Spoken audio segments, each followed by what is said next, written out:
He knows what cards he got dealt in poker, Chris. I know.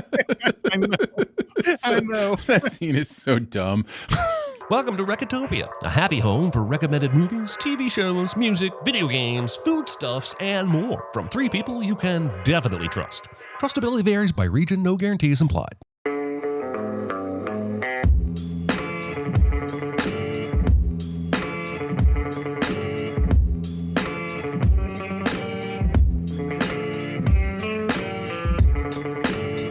And now, here are your hosts, Chris Atkinson, Jeremy Scott, and Aaron Dicer. Out there, I was somebody. And when I walked down the street, people respected me just for who I am.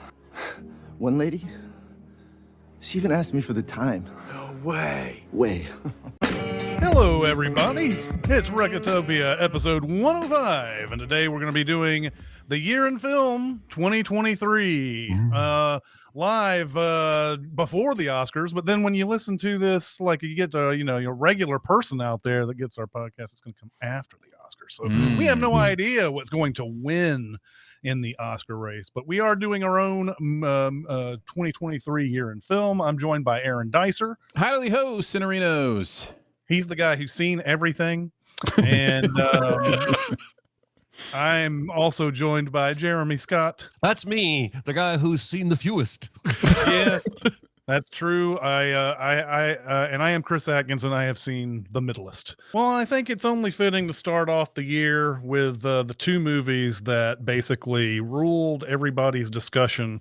And that is Barbie and Oppenheimer. Let's talk about Barbie, which was the number one movie, not only domestically, but worldwide. Made $1.4 billion worldwide. Made more money worldwide than it made domestically, believe it or not. Aside from the United States. What did we think about this? What did we think about Barbie? Well, I tweeted, I came to Barbie late. I missed the big event. I did not do the doubleheader. I did not see either of these films in the theater. And I think Barbie, as I tweeted, is about 3 or 4 moments of sheer brilliance. And then some comedy that doesn't work as well for me. I don't need any of the Will Ferrell stuff. And I feel like we've gone to a point now where you shouldn't even cast Will Ferrell in this role. And I wouldn't need any of that side story, regardless of who it was. But once it was Will Ferrell, I was like, I just checked out. I was like, I don't care. He's done this before. I've seen him do this a million times. Ryan Gosling is really good. Margot Robbie is really good. America Ferrera is really good. It's overall, I like it. I did not love it, but I respect it. And I didn't think it was bad in any parts. It just didn't work for me the whole way through. I would like to reflect the comments from the gentleman from Tennessee. It pretty much said everything that I would say. I would just add the Will Ferrell stuff doesn't work because it's the stuff that's almost the antithesis to what the movie is. Yes, like the stuff that he's doing is so much more corporate than anything else because it's the Mattel stuff, and the whole Mattel part of this is just the biggest cognitive dissonance in the entire movie. It's just like, you want to have the cake of, taking down Barbie and saying, okay, here's how, where Barbie has changed how women perceive themselves and, what does it mean to be a woman actually, and Greta's doing this all really, really well. But then Mattel's in the background going, hey, also, we're going to sell all of the stuff in this movie. We're going to make so much money off of this movie. And so the jokes about, the Casa, whatever, Ryan Gosling's dream house, being sold by Mattel in the movie, and that's a big joke. But they're selling it. They're actually selling. It's not a joke. It's happening for real. So, there's a weird cognitive dissonance. But I love the movie. I think Greta Gerwig is just astonishingly talented. I think it was Jonathan, said the other day, she's made 3 movies and they've all been nominated for Best Picture. That's amazing. I don't have much else to add to what you guys are saying. I just know that I knew this was going to be a big hit because I was sitting next to my girlfriend, and I was also sitting behind somebody who was crying at the end of this movie. So I thought this was amazing. The next one would be Oppenheimer. These two movies are going to be linked forever because they came out on the same same day. And, you know, the whole Barbenheimer thing, I got caught up in it. I watched both of these movies in theaters. I saw Oppenheimer twice in theaters. And, I really do think that Oppenheimer is a huge achievement. It's hard to make biopics that are this good and interesting and keep your attention throughout. And it's a 3-hour movie too. Oppenheimer is, for me, succeeds on just a story level alone. Like, it's just a movie that grabbed me through the entire thing. I was really interested to see the portrayal of this man. But then you get to the visual stuff that Nolan's doing and the stuff he's doing with conceptually with the ideas of fission and fusion and the ideas of an internal, implosion versus an external explosion and how those are impacting the characters. I think it's brilliant filmmaking, and I really enjoyed it. I will say it's too long. If you love a movie enough, you're never going to mind that it's 3 hours long. But if you merely really like a movie, you're going to feel that 3 hours. I will say the test scene near the end where they finally get to doing the thing that you're waiting for to do the whole movie, that is some of the most incredible tension building that I've seen in any film. And I watched it on a tiny ass screen in my office, but I had goosebumps. And I think it's probably the pinnacle of what Nolan has been building towards filmmaking wise. Yeah, it's great. The performances and that tension building scene at the end are really what make it for me. I do think it's a little too long. All right. I'm going to continue with some box office stuff. Barbie and Oppenheimer both were in the top 10 domestically. I'm going to talk about a few that were in the top 10 domestically and some of them worldwide as well, that were not in the comic book category. And surprisingly enough, 5 movies this year were not comic book movies that made the domestic top 10. And there was a chance for it to be dominated by comic book movies, but it was not. And we'll get into that in a moment. But another huge hit early in the year, Super Mario Brothers. I know, sigh, but you know what? I think they made probably the perfect video game adaptation out of this. I mean, yes, I suppose. Visually, I think it's incredible. And I think that's what disappointed me when I saw it, is that it felt like just fan service, and maybe that's what they wanted to do. It made over $1 billion, so maybe that was a smart decision. They didn't make this movie for Jeremy, and that's okay. Jeremy did not enjoy this movie, so there you go. Mm-hmm. Yeah, it's Fruit Loops, man. Like you can enjoy Fruit Loops as an adult, but you just don't want to, live your life on it, and it feels empty, and you don't feel like you've been fed, and like it's still beautiful and it tastes really good. And when I was sitting in the theater with, there were kids on either side of me, and they were having the time of their life, man. Like seeing this stuff on the screen, and the movie is just funny enough. Like there's some good laughs in it. It's not a great movie as we would consider like a great film, but it's Fruit Loops, man. It's a good every once in a while have a bowl of Fruit Loops. Mm-hmm. Yeah. Another surprise top 10. Well, this was a super surprise for me for that it would make the top 10 this year, is Wonka. I did not expect, especially with the trailers that had come out on this movie and all the discussion around the movie before it even came out. It seemed like it was destined to be like a Cats or something like that. It was going to come out in the holidays and people were just going to make fun of it and not go watch it and everything. But this movie has ended up actually doing extremely well, and I believe I think not only top 10 domestic but also top 10 worldwide. Yeah, number 7 worldwide. I personally didn't like this movie too much, but I think there's a lot of people who are digging it. I think the songs in this are not very good, or they didn't really appeal to me all that much. And I think it's one of those, it's perfectly fine. I don't understand why it's been a big hit, but to each his own. I think, all hail the king. This is Paul King, and like Paddington and Paddington 2 remain some of my favorite movies of all time. He has a way of reaching what I find valuable about these kind of messages, and there's something really wholesome and amazing about what he's doing with Wonka here, and almost devastating when you take like the idea of this Wonka and then translate it to the Gene Wilder Wonka later. You get a much deeper sense of how sad that pessimism is from the older Wonka because of the optimism of this younger Wonka. I think Timothée Chalamet's great. I did enjoy the music. I loved this movie. I had a really good time. I don't think we should underestimate the box office draw power of Timothée Chalamet with a certain generation. Oh, for sure. Yeah. Oh, absolutely. The other movie that was not comic book related that made the top 10, domestic top 10, was John Wick 4. And I thought this was an interesting one. We all saw this during Sin Week last year. And it felt like we all loved it, but we didn't like a lot of the movie too. There were some parts of it that we were like, come on. And this is another one.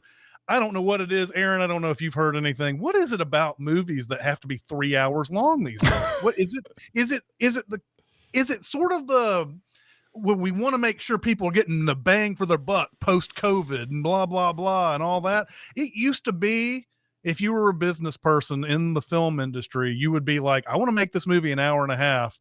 Not, you don't want to cut it too much, but I want to make this movie an hour and a half so I can get as many show times as I can. Turn it over, baby. Yeah. And whatever. Now they're just like, here's 3 hours. We'll just put everything in now. I don't have an answer to that question. I do think it will shift back. I think you're starting to see it with some movies that are hitting 90, even some action films recently. But I think it's a doff of the cap to the artist, to the filmmaker, because a lot of the reasons movies ended up at 90, like you said, is because of the business people going, we got to cut this to 90. We got to turn it over. It was studio notes. It was production notes that were cutting things down. The artist wants to build. And a lot of times it's the editing process from above. And I think we are a little more lenient with our directors now. The studios seem to be giving them a lot more leniency to make longer movies, and so of course they are. Of course they're good. Of course they're going to make this 3 hours. Your John Wick 3 makes as much money as it does, then you tend to go John Wick 4. I'll look at the receipts. You do what you want. Like, yeah, I do think they've been giving rope. Like, I understand how Scorsese can make a 3-hour movie because he is who he is. I understand how Nolan can do that. But it is weird that the John Wick guy is given that much rope, because there's a lot of fat in John Wick 4 for all that's amazing about it. Now, I will say the top-down shotgun scene in the abandoned house is one of the best action sequences I think I've ever seen. And that is the standout of this whole movie for me, is that scene right there, because it felt like a video game, but also felt like I was there. It's weird. I really enjoyed the movie. I thought there were some parts that lasted too long, like the stairway scene and stuff like that. But I really was kind of hoping also that Donnie Yen would be able to do a little bit more with his hearing and everything. There's one great scene in there, and then I feel like the rest of it just kind of doesn't use. He's magic after that. Right, exactly. So anyway, I enjoyed it. It's just he knows what cards he got dealt in poker, Chris. I know. That scene is so dumb. Actually, I lied. It was actually only 4 comic book movies that made the top 10, because the other one that I didn't have listed down here, the only one that both Jeremy and I haven't seen, is The Sound of Freedom, which I'm not going to watch. Yeah. And so Aaron, this movie was in the top 10, and I think it's mainly because it had a pay it forward system. Correct. Nobody had to actually go see the movie for it to make the money it did. I do think it made a bulk of that money, but like legitimately. But tell us a little bit about this movie and sort of the phenomenon that it had. Plenty of people saw this movie, but you're right. The reason it landed where it landed was because people were donating to a cause, and that money would go to buy out theaters. And sometimes those theaters, would only have a few people in them because they were like, hey, free showing of this movie, but those are paid tickets that somebody else bought, right? So it was an interesting kind of listen, I'm going to bring a reference from my CCM background, but it was like when Carmid would not sell tickets to his concerts and just take a free love offering or whatever and probably make 5 times as much, because people are donating to a cause, not buying a ticket. It's also similar to the running joke here in Nashville is that the Cumberland River has millions and millions of CDs at the bottom of it because the country artist comes out with a new record, label buys them all themselves and throws them down at the bottom of the river. Right, just to get them on the list. Yep.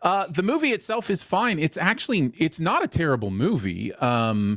You can read some of the behind the scenes, and I recommend you do so if you watch this movie, as I recommend with any biopic or based on a true story movie. It's always more interesting to hear the truth. But there's some shady things with the truth of kind of what's going on here. But the movie itself, if you're just watching it as a movie, I think it's a pretty fine, interesting film about fighting that kind of sex trafficking. So, it's interesting enough. I'm going to skip over to the Best Picture nominees. We'll talk about the comic book movies in a moment, but let's go to some of the Best Pictures that we have. Best Picture nominees we haven't talked about.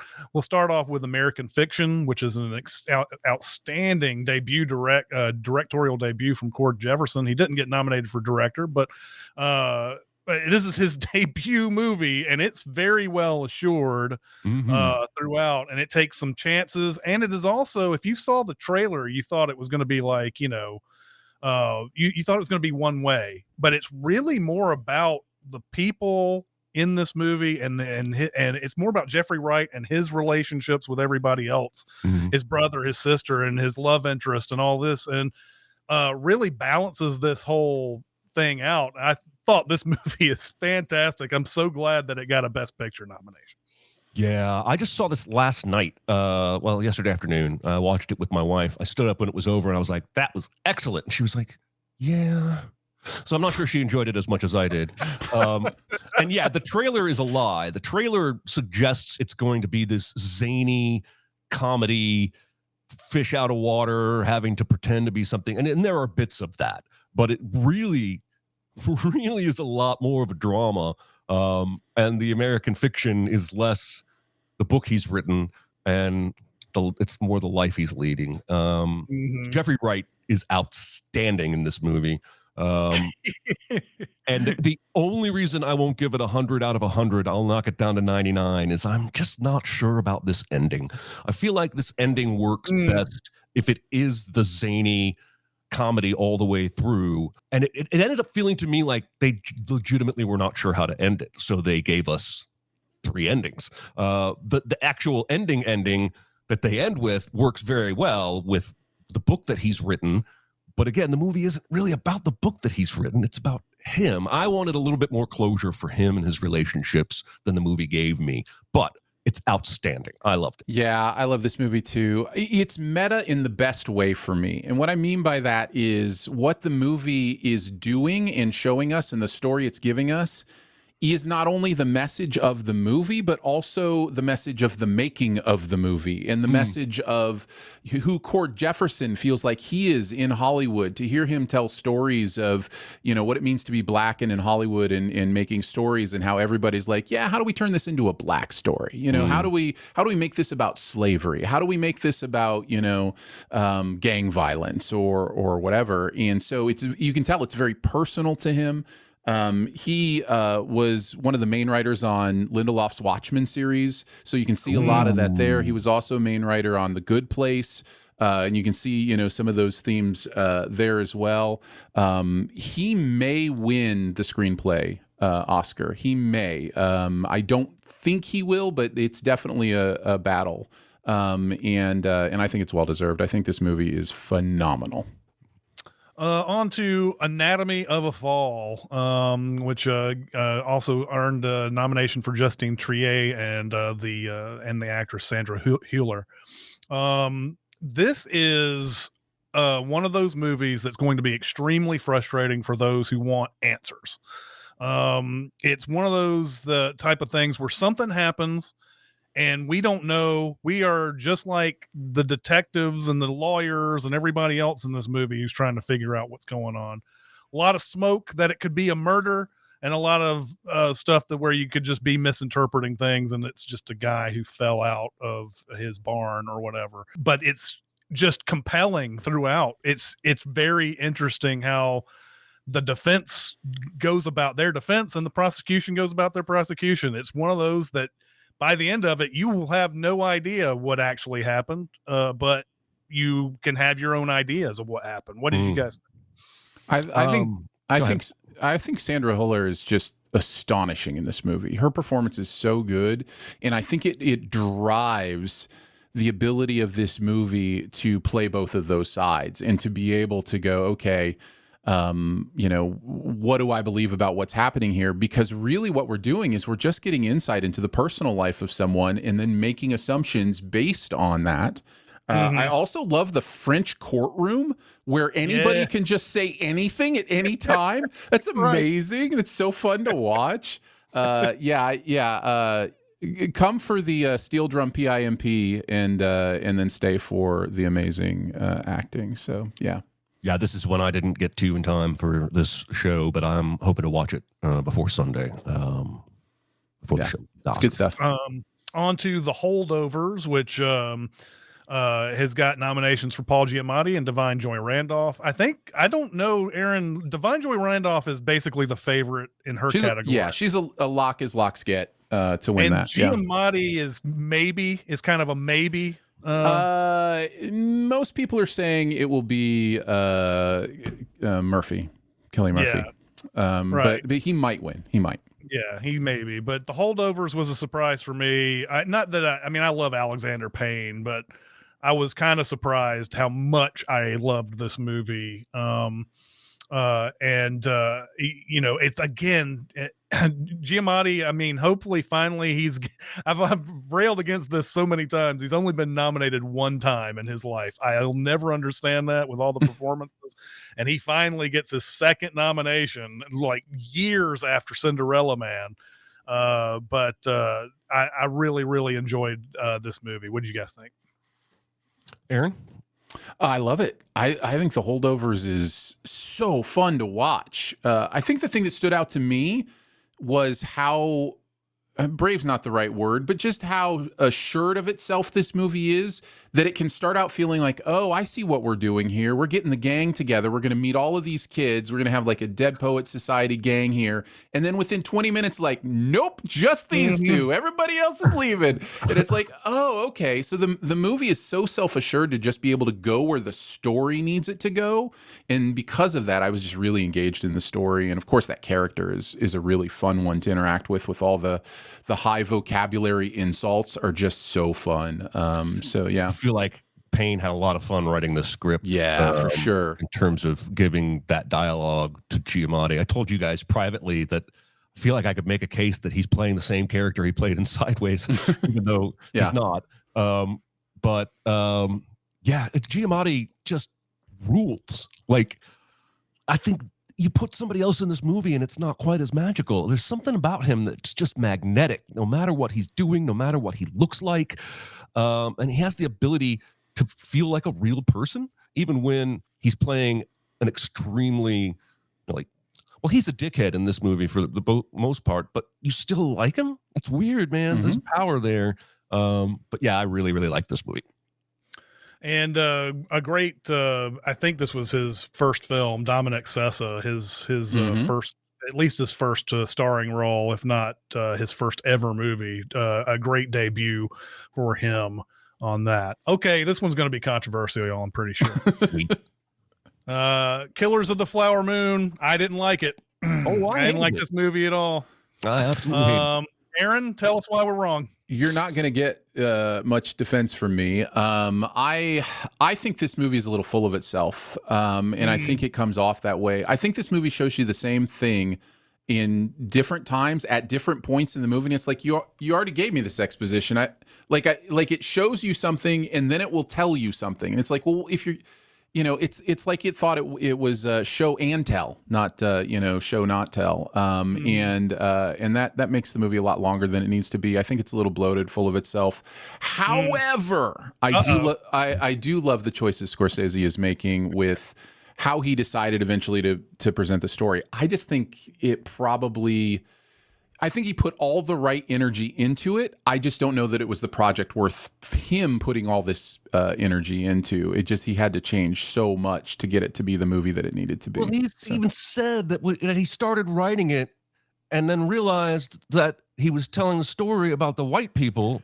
My understanding is DiCaprio told him that it was DiCaprio who came to him and said that. Making a movie about the white people.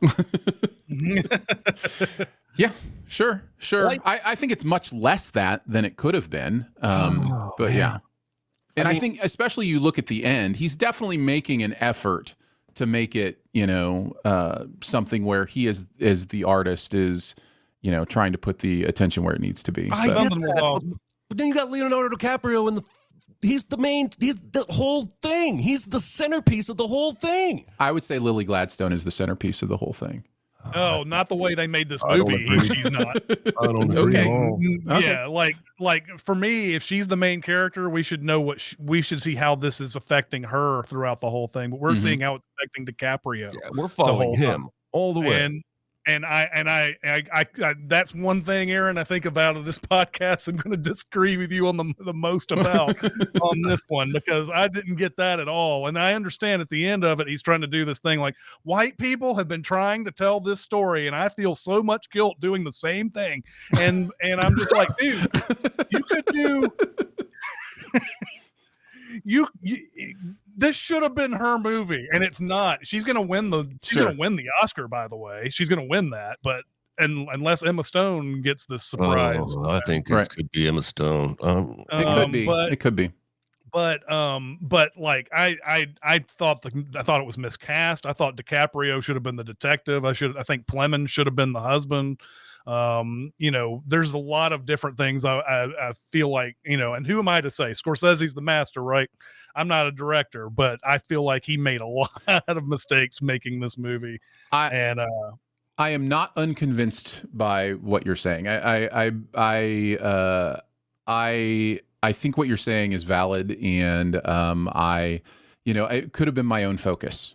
But you're right. The way the film is made is not doing that. So I will say, I don't know if I've ever liked a score this much that I've also not liked. Which is to say, I think it's incredibly effective, but 75% of the score in this movie is the same note. Over and over and over. Like there's so many scenes where it's like, bow, bow, and it does build the tension, but that stood out to me watching the movie, that we kept coming back to this main theme that is one note over and over again. Yeah. All right, on to Maestro, the Bradley Cooper movie. This is a movie that's good performances and very beautiful to look at, and I think it's pretentious as shit, and I couldn't take it. That's why people who are confused at the Bradley Cooper backlash on like Twitter, I don't understand why you're confused. Like, this is the most. I'm confused. Really? Yeah. Like, I don't think the backlash is at him as an actor. I think this movie might as well have been titled, I want to win an Oscar, God damn it. Oh, I don't disagree. I just don't get why that's a bad thing. Like, Make the art for making the art's sake. Don't make the art to win an award. And he started out this way. A Star Is Born felt like I want to win an Oscar as a director. I want to be the next great actor turned director.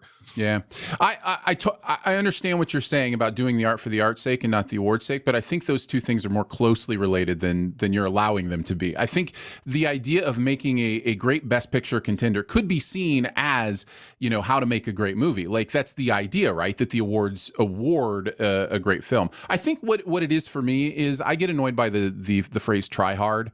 I'm just like, well, what are you supposed to do? Not try hard? I am a bit of a try hard myself, I guess. Like, I want to do things to their best so that they're seen and appreciated, and that, you know, when people see something I do, I want them to think, you know, oh, that's good. Like, does that mean I try too hard? I don't know. Like, that phrase always gets to me. So that's the part of the backlash that I look at and I get a little annoyed by. For the record, I don't think Chris Arias said he was a try hard. No. I'm saying that backlash feels like you're right. A lot of people saying that. I guess I'm saying when Chris said it kind of felt pretentious, I think that's what I'm saying. I didn't feel that with Oppenheimer. I can see that. And yet Nolan was trying to make a Best Picture nominee, great film, but there's a tinge to Maestro that just feels like the main goal was the Oscar, and every other decision was made based on that. So yeah, I don't feel that. I don't feel that I didn't feel that when I watched the movie. But I do want to say this every time. I also saw it in a perfect environment. I was flown out to Los Angeles to watch this movie in a perfect theater with the stars in attendance, you know, the next day. Like, I can't see straight on this stuff, you know, a lot of times. They bought your vote, Aaron. They bought your vote. Well, if it helps, I didn't vote for Maestro. So, but I did love it. But I don't know how as a human being you can rightfully separate those kind of, you know, situation from the movie itself. I just know the music. It has been a long time, if ever, since a scene's music has made me weep. And that chapel scene made me weep. Like, there was something about him directing that at that point in his life, and the way it was done and the way it sounded, and you can see the effort on the screen. And I think that's what some people are maybe opposed to. For me, I was just like, you know, thank you for putting all this effort into this moment where you literally conducted an actual symphony and recorded it. Like, that's astonishing stuff. So yeah, I really enjoyed it. I thought that was the best scene of the Maestro, by the way. Yeah. That scene. On to Past Lives, which is, I guess, kind of a surprise Best Picture nomination. I don't know. It had been talked up pretty well over the year, but I wasn't expecting it to get a Best Picture nomination. Loved this movie. It's another one of those where it talks about relationships and like what timing means for, you know, if you're going to be a romantic partner or not, or if you're going to be friends, or if you're just going to separate forever. There's all sorts of different choices that happen in this, and Past Lives is a great movie. Man, this movie, it doesn't look on the surface like a movie that should impact me emotionally as much as it did, but I think a lot of this is my personality. I think about this shit all the time. I think about stuff in college that I wish I had done differently, but then I'll immediately think, if I'd done that differently, I might not have met my current wife. Like, and so before this movie even came along, my mind was always playing these kind of games. What if? And so the movie comes in and does that so skillfully, and then the ending just breaks me. It just breaks me. This is one of my very favorite movies of the year. Yeah. Past Lives is so good. Everybody in it's so good, but just the writing on how it has determined to approach this past relationship feels so modern and fresh and open-hearted and open-minded, whereas movies for so long would treat that as, okay, the current person you're with is terrible. You should leave them for this person, or vice versa. Like you're being seduced away from your right person for the wrong person. And this movie goes, let's not talk about right people and wrong people. Let's talk about people. Let's talk about what it means to be human and what it means to love and how different parts of our life look different than others. And man, that walk back to the house and them embracing, you're right, man. It's one of the best moments in movies this year. It's so powerful. Yeah. On to something completely different, and that is Poor Things. Yorgos Lanthimos Makes probably maybe the most oddball movie of the year. I loved Poor Things. I laughed my ass off mostly through this movie. I do think Emma Stone is deserving of the nomination for performance, and Mark Ruffalo especially too is fantastic in this. Yorgos Lanthimos generally puts a smile on my face. There's a couple of movies that I could do without, Killing of a Sacred Deer, but there's most of the time he makes movies that are just so oddball and original. I'm just enraptured in it and everything. So what did you guys think? I love Poor Things. I think Yorgos is more hit and miss for me, mostly miss until The Favorite. Actually, The Favorite was the first of his that I really felt on board with, and it's continuing. Poor Things I really like, and I think the reason is, for me, is I'm able to find some real depth in this movie that I haven't been able to find in his other movies. I understand what they've been trying to say, but for me, it all felt very surface level to my own experience.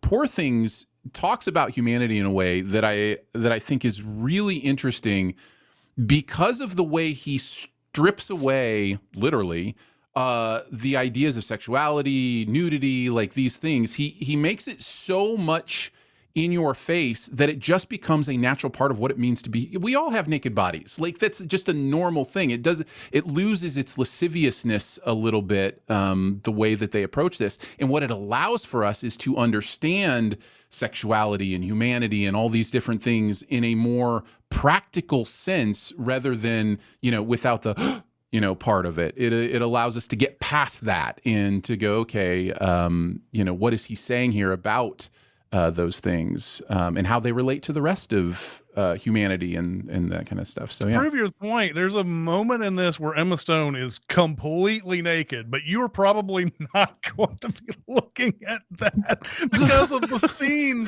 going on. Like, what is this sex act that this guy has paid for in this scene? Right? Like, it's the craziest thing I've ever seen in my life. But yeah, man, this movie. What did you think about it? Did you see Poor Things, Jeremy? I saw Poor Things. This is the first Yorgos movie that I can say I landed on the positive side with.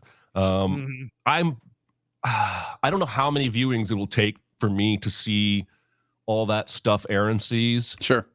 Because I just saw it as a comedy. I laughed a lot. It's a great comedy. And that was just sort of how it played for me. And it's very clearly trying to say a lot more than just making me laugh. But I didn't walk away from that wanting to have deep conversations about humanity or what have you. I walked away from that going, that was really funny, and I've never seen so much sex and nudity that did not present as sexy. Yeah, right. On to another complete. Hey, can we do 180s twice and not be back in the same place as we were?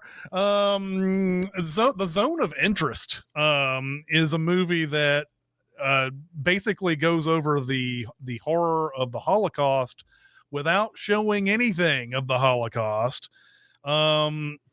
It just shows you a different side of evil in this. One of the best endings of the year I have seen in the movies this year, just because of how artistically done it is and how you can interpret it and everything. But The Zone of Interest is one of those movies where you're just going to, like, your jaw's going to drop at the fact that people can just live next to Auschwitz and just be like, we're just going to school every day and we're just living our lives and no big deal and everything.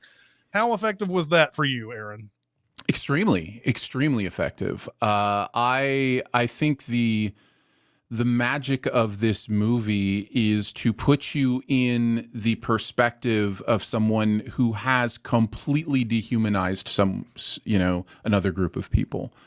This is something that in our current culture, in our current place in the cycle of history, that we are moving towards polarization. We're moving towards seeing each other as monsters, seeing each other as not human, seeing each other as enemies. And the end result of that is that you have a pool party next to an incineration camp. Like, that's you know, that is the end result of dehumanization. And this movie, just time after time after time throughout, you just you are struck by the power and sneakiness of rationalization and evil, and how we get there. So yeah, I think it's really powerful. Yeah, I missed this. It's on my list. I hope to get it before the Oscars. I'm actually dying to watch this one. So yeah.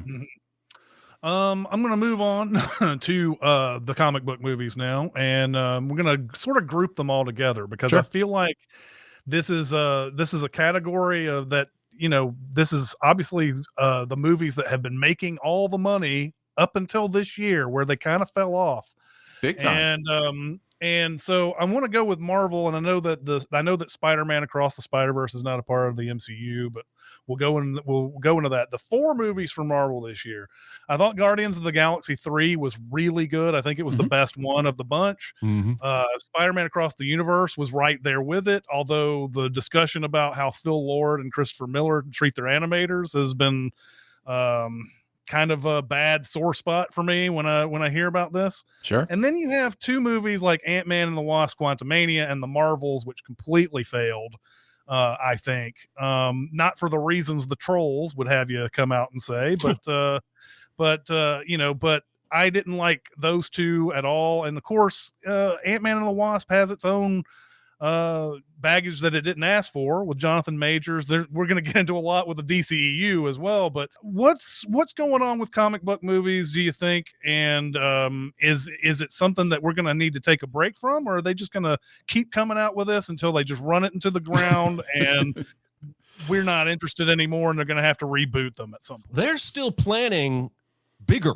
They're still planning Fantastic Four, X-Men. They're still planning to grow the MCU bigger and bigger and bigger. There was a headline 2 days ago that said for the next Tom Holland Spider-Man movie, Sony wants a street level Spider-Man, but Marvel is pushing for a multiverse movie. So I don't think they're slowing. I think they're going to need 10, 15 flops before they think maybe we're not doing the right thing. But I think it's pretty telling that of the movies you mentioned, the best one was directed by a veteran of comic book movies, James Gunn.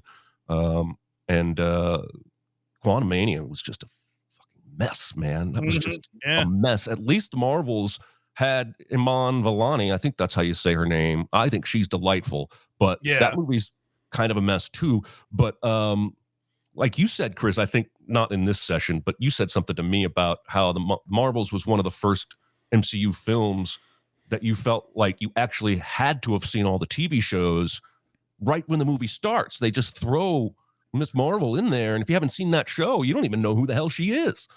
Yeah. Luckily, I had seen one of them, but I had not seen Miss Marvel before this. And so the Marvel starts off with this whole thing where I was like, wait a minute, am I supposed to know this character? Yeah. And I had forgotten completely that this was a show. I had forgotten completely until like about 10 minutes in. I was like, oh, that's right. There was a whole show for this character. I didn't realize that. And so that took me a bit. And then I thought the story itself really threw me off for a while too. And I felt like there wasn't much heart put into it overall. So yeah, that's what I think. That's all I got to say about that. I echo most of what you guys have said. Guardians is, for me, the best of the 4 that you mentioned. I think it's really fun. Spider-Man Across the Spider-Verse is beautiful, and I hope eventually will be a great movie, but it stopped halfway through. It's a half movie. That's the other trend, the 3-hour movie trend, and the cut my movie halfway off and make you wait a year for the next part trend. I'm done with both.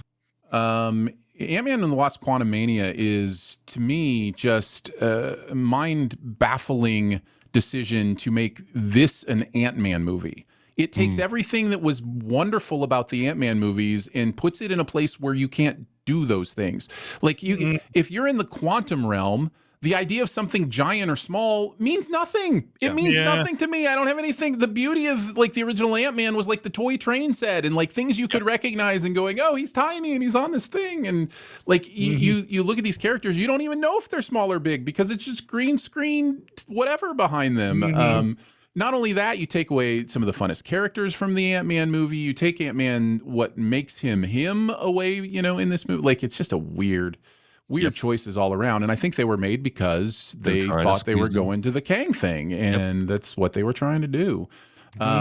I like the Marvels a little more than you guys, but mostly because I just like some of the scenes. I think the ending is a mess to the Marvels. I think it's really chopped up. It seems clear to me that there was a different intention with this at one point that had to be changed. And so the ending is very abrupt and anticlimactic. But I do enjoy some of the scenes in the Marvels, and I do enjoy Iman Vellani. I think she's absolutely amazing. Let's move on to the steaming pile of shit that is the DCEU.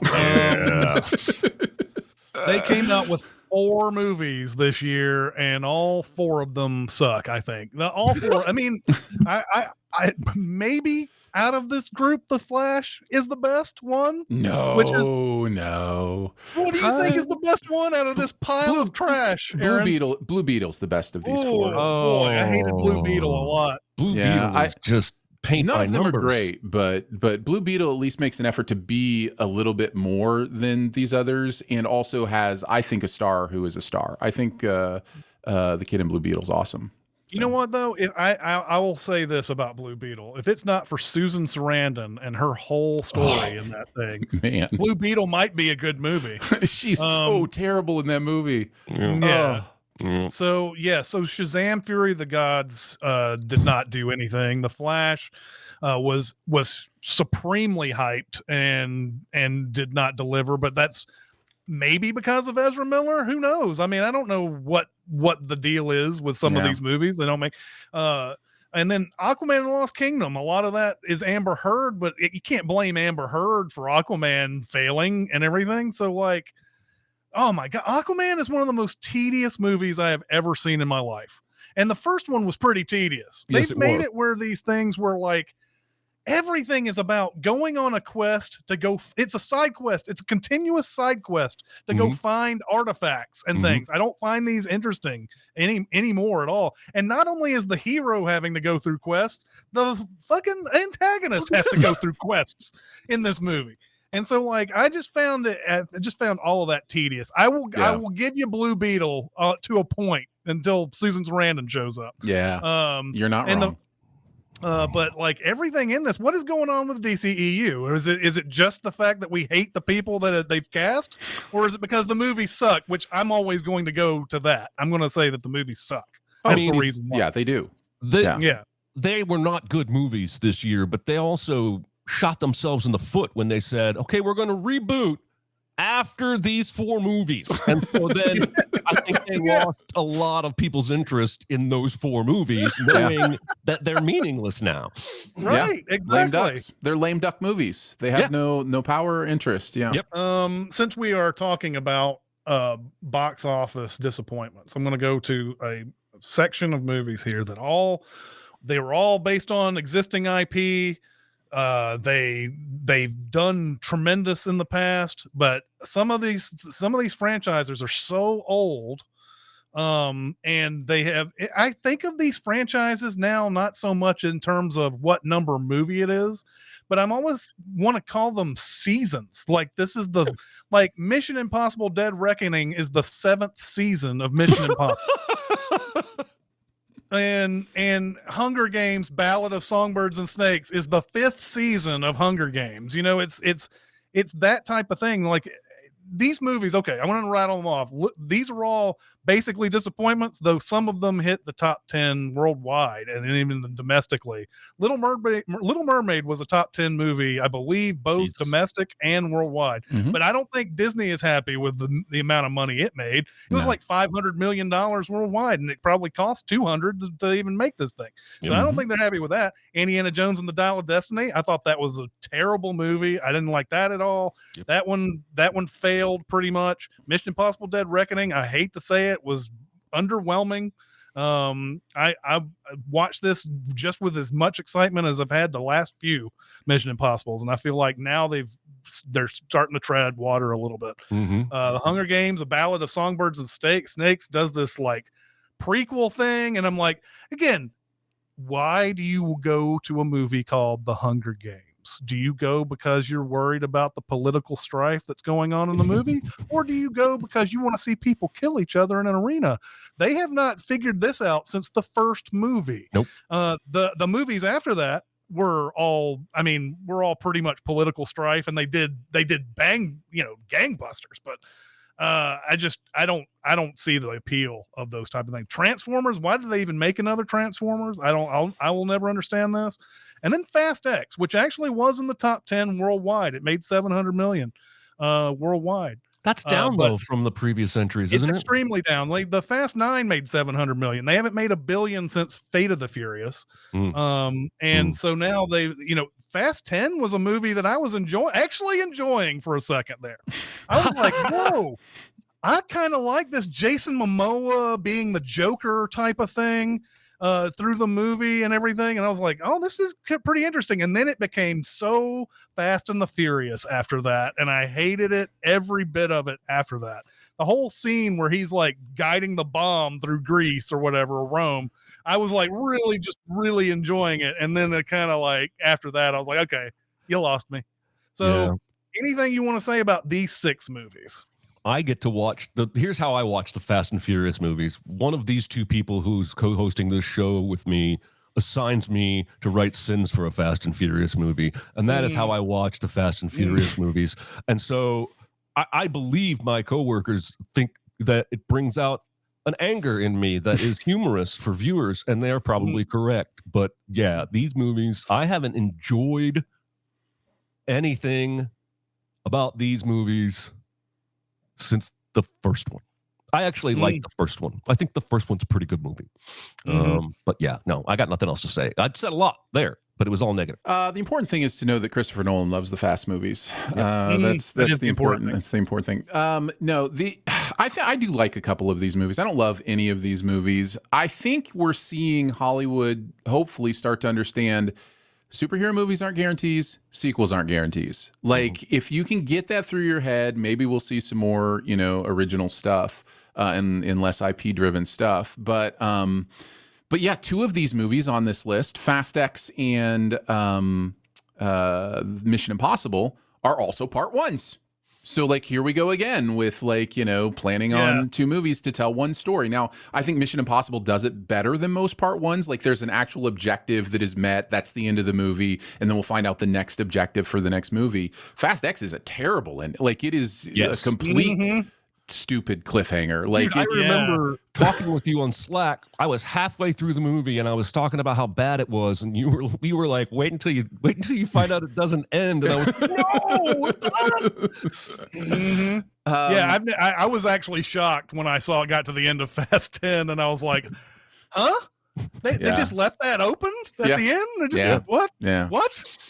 I think what I tweeted after the end of Fast 10 was that I hope it does so poorly that they never get to make the next one, and then sometime in the future, it's just a series of great directors making Fast 11, like their version of what would have come next in the Fast universe. I think I after watching Indiana Jones and the Dial of Destiny and realizing the movie cost $300 million to make, I seriously wonder, are studios finally going to come to terms with the fact that they don't need to make a $300 million movie to hope that they make the $1 billion? Will they make more movies that cost less so that they can make a tinier profit, but still be like not worried, like set their whole studio on fire if this movie doesn't do well? Right. And we did.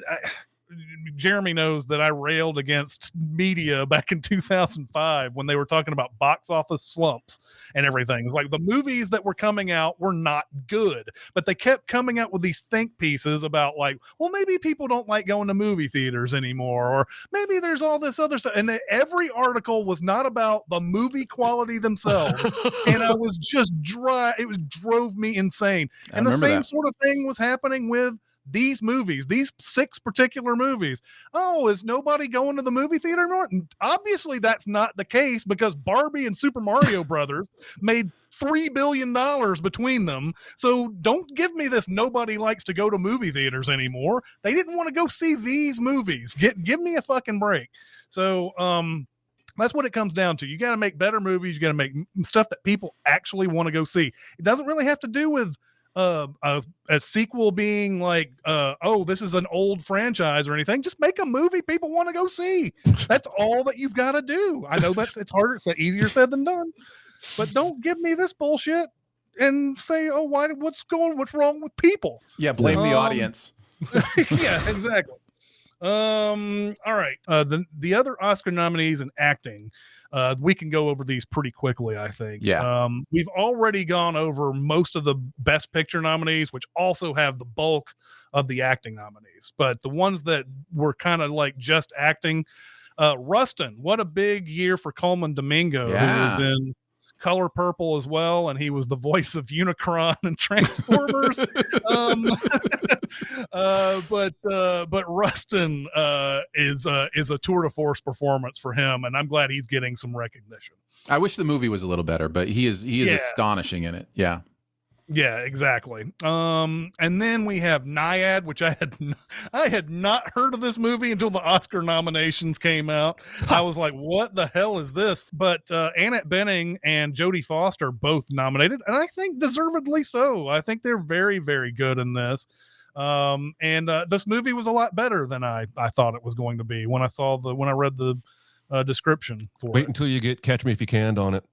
Yeah, that's I did that to Jeremy, unfortunately. I really enjoyed this movie. I think this is a great movie that once you read the Wikipedia, you're like, oh. Yep. So I mean, the problem though is that she did this swim without having any independent observers, right? Right. Like she's just going out and claiming she did it, and there's nobody there and to say that she has a history of people accusing her of exaggerating her accomplishments. Right. Yeah. But what if someone did do this and we didn't?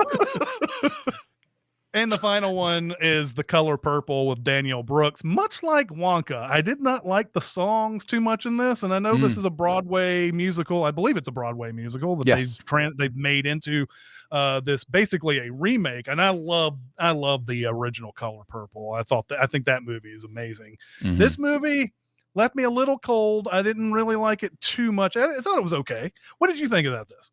I think Daniel Deadweiler, I think is her name. I think she's astonishing in this.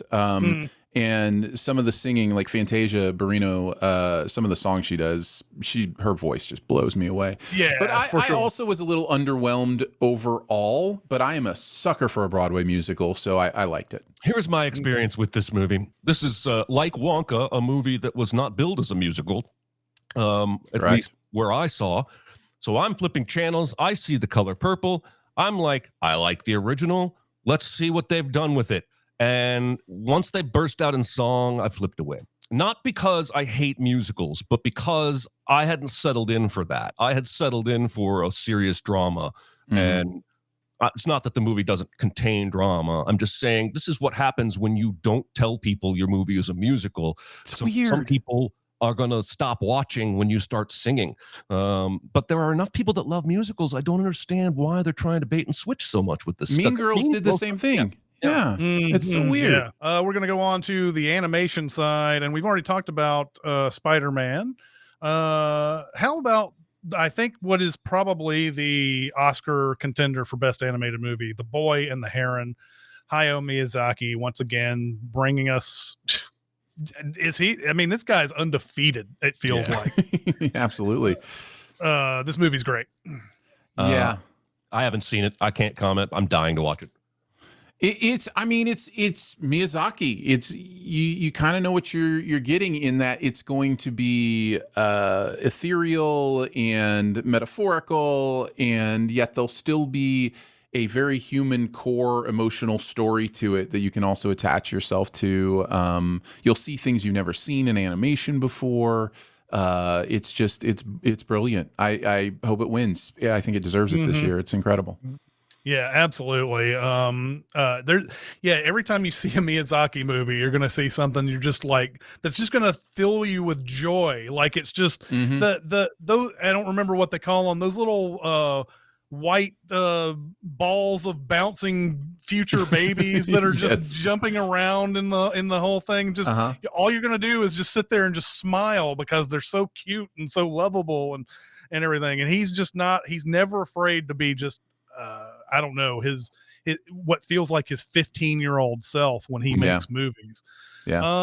On to a movie that I know Jeremy is very, very happy with is Nimona. And I enjoyed this too. I love this movie with my whole heart and even some other people's hearts. It's probably the most emotional impact I've had at a film this year. I don't think it's going to win. I would love it if it did. I think it would be totally deserving, but I think it's going to be between Boy and the Heron and Spider-Verse for the actual award. Just spoke to me. I mean, I'm not even sure I guess the movie's target audience, as Aaron said when we first talked about this movie on this show, is anybody that's ever been othered.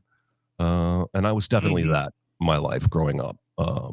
For various reasons, at various times. A lot of it was that I was the preacher's kid.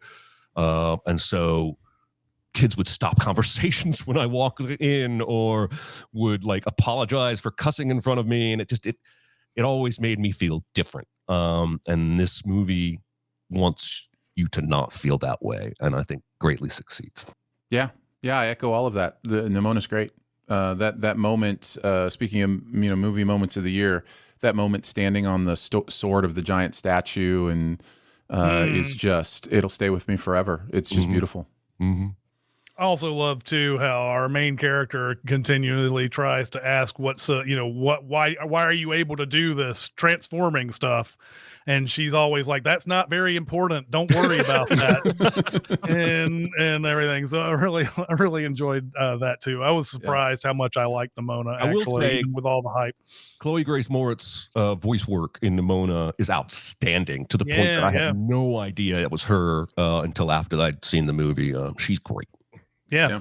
On the other animated fronts, I'm going to let Aaron take it away on this because I haven't seen Elemental, I haven't seen Robot Dreams, and maybe a lot of other little animated features that you might want to bring up here in the animated category. I'm not going to bring a ton of them up. There are at least a half a dozen others, that came out this year. I think the biggest disappointment I'll just mention in passing is Wish. Disney's big entry into animated this year. Wish was a big disappointment for them. It was almost a weird multiverse, like prequel try for them to tie all of their animation together, which it just seems doomed to me from the start. But the two I will mention as being definitely worth your time, in my opinion, are Pixar's Elemental. I think it's wild that Pixar made a great movie this year, and it's not really even in contention just because there were a couple others that were even better. But Elemental is really, really good.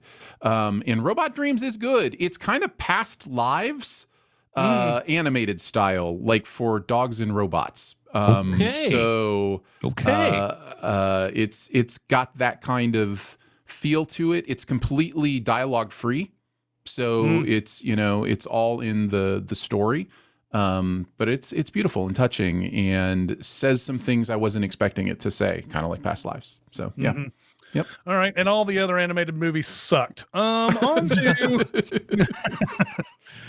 to what I'm going to consider Jeremy's list, quote unquote, movies that he wanted to talk about that otherwise wouldn't get talked about if they didn't have awards or box office behind them.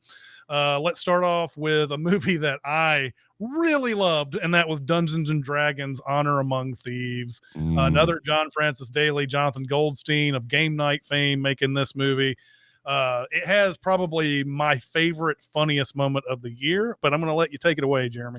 Oh, I want to hear what that is. Is it in the graves in the cemetery? It's the part where the I can't remember who it's the guy from Bridgerton. Who is with them, and he's walking away on the beach, and Chris Pine is like, he's like, look at this guy. Look at him. He's like, I wonder if he's even going to go around that rock. And he just continues walking over the rock in a straight line towards what is just water and everything. And it's just the way that scene plays out. It's my favorite scene, my favorite snippet of the year. That part. That's awesome. Right. It is very funny. I appreciate these directors because they bring heavy humor, but actual real action in both Game Night and this movie. I don't know what this movie did box office wise to the point where whether or not they might get a sequel. It did decently, but I don't know did enough. how it. Yeah, I mean, one of the things that I read about this that was kind of funny was how it gamed the opening weekend numbers because it had so many like previews that they just basically added them all up by the time the movie came out. So when it came out, it was like, wow, it made $30 million on its opening weekend. Amazing. But it wasn't really that. It still made a shade under 100 million. So it did okay. I know he hates acting, but I have never loved Hugh Grant more than this era of his life, playing villains in movies like this and Paddington too. So yeah, I love it. Love it. I will say about Dungeons and Dragons that it's great that all three of us have one of the funniest things we ever saw, and it was 3 different scenes. Because mine is when Chris Pine does a projection spell of himself singing, and then it just starts to go wrong. The effects on that and the melting of the face and awesome. It just kills me. Further down the list, we have The Artifice Girl. We, of course, interviewed Franklin Rich last year when this movie came out. That was a very nice experience. It's weird when we get those kind of opportunities, but The Artifice Girl, among many movies that discussed the AI thing, and it went a different direction than the other AI movies, I believe. All the other AI movies were like, this is the dangers of AI. This one took a little bit more of a heady look at it, and I really appreciated like all the questions that it brings up. Yeah, it's a thinker, man. I've seen it 3 times now, and it holds up every single time. Just one of the best directorial debuts I think I've ever seen in terms of how sure of what he's making Franklin is, and it's in my top 10 of the year, and still I think we're 3 of the only people who have seen it. I just don't think it had anywhere near the audience that it deserved. So let's shout it again. Artifice Girl's awesome. Yeah. It's my 2023. Hey, let me show you this movie you've never heard of movie. And that's the role it plays. And I love showing it to people. So yeah. On to the, this one is been nominated for Best International. It's Society of the Snow. Man, this movie's so devastating all the way through. I never saw Alive, the movie the first movie that came out about this and everything, and I don't know how it goes over the topic of people deciding that they're going to have to eat the dead to stay alive. But this one, I feel like it really just it hits you hard, because there's a lot of people who are like, I just want to survive, and you can totally see where they're coming from. And then there's the other group of people who are like, I'm not doing that. I'm not gonna do this. And you can totally see you can totally see their side of it. And it's like, but do you realize that they don't go through with it, they're not going to survive this situation and everything. This movie's a beautiful to watch. I know that it's got an awful subject matter, but it's a beautiful movie to watch, and this has really affected me. So what did you guys think? Me too. That scene in the middle where they finally figure out how to get the radio working, only to hear the news broadcast saying they're giving up the search for them, and they all just are devastated. That almost broke me. I've said this before. I would die the first night if I was on this plane. I wouldn't even make it. The fact that any of them survived is astonishing and defies all logic. But yes, it is one of the most gorgeous looking films I've ever seen. And I think it is helped greatly by the fact that he hired a bunch of native speaking actors that Americans aren't going to be familiar with, that lended a lot of authenticity. Yeah, this is one of my favorites of the year. It's great. It's everything Alive should have been. It's, Alive is weird in that like Ethan Hawke plays one of these guys. You know what I mean? Like it's just not done with as much respect as this one is, and as much honesty. I think it's more produced to be a Hollywood movie. But yeah, this is astonishing stuff. Good stuff. I've never felt the cold as much as I felt in this movie either, by the way. I don't know how they did it. A lot of times you see movies that are set out in the cold, like, what's the Gray or something like that. Yeah. And it's cold, but it doesn't feel like you're going to die cold or anything like that. This movie really does make you feel like any moment they're going to die because of how freaking cold it is. Yep.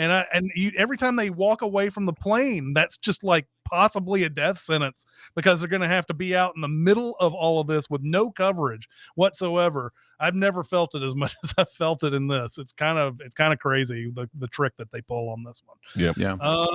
The next 4 on Jeremy's list I haven't seen, so I'm going to let Jeremy and Aaron go over all these. I'll introduce them, but Albert Brooks, Defending My Life. Ooh, this is a great documentary. It's one of those documentaries that I kind of wish they would make more of, where in between all the clips of Albert Brooks's career, we cut back to Rob Reiner and him in a restaurant, just talking, just having conversations about his career. These two have known each other since, like, I think middle school.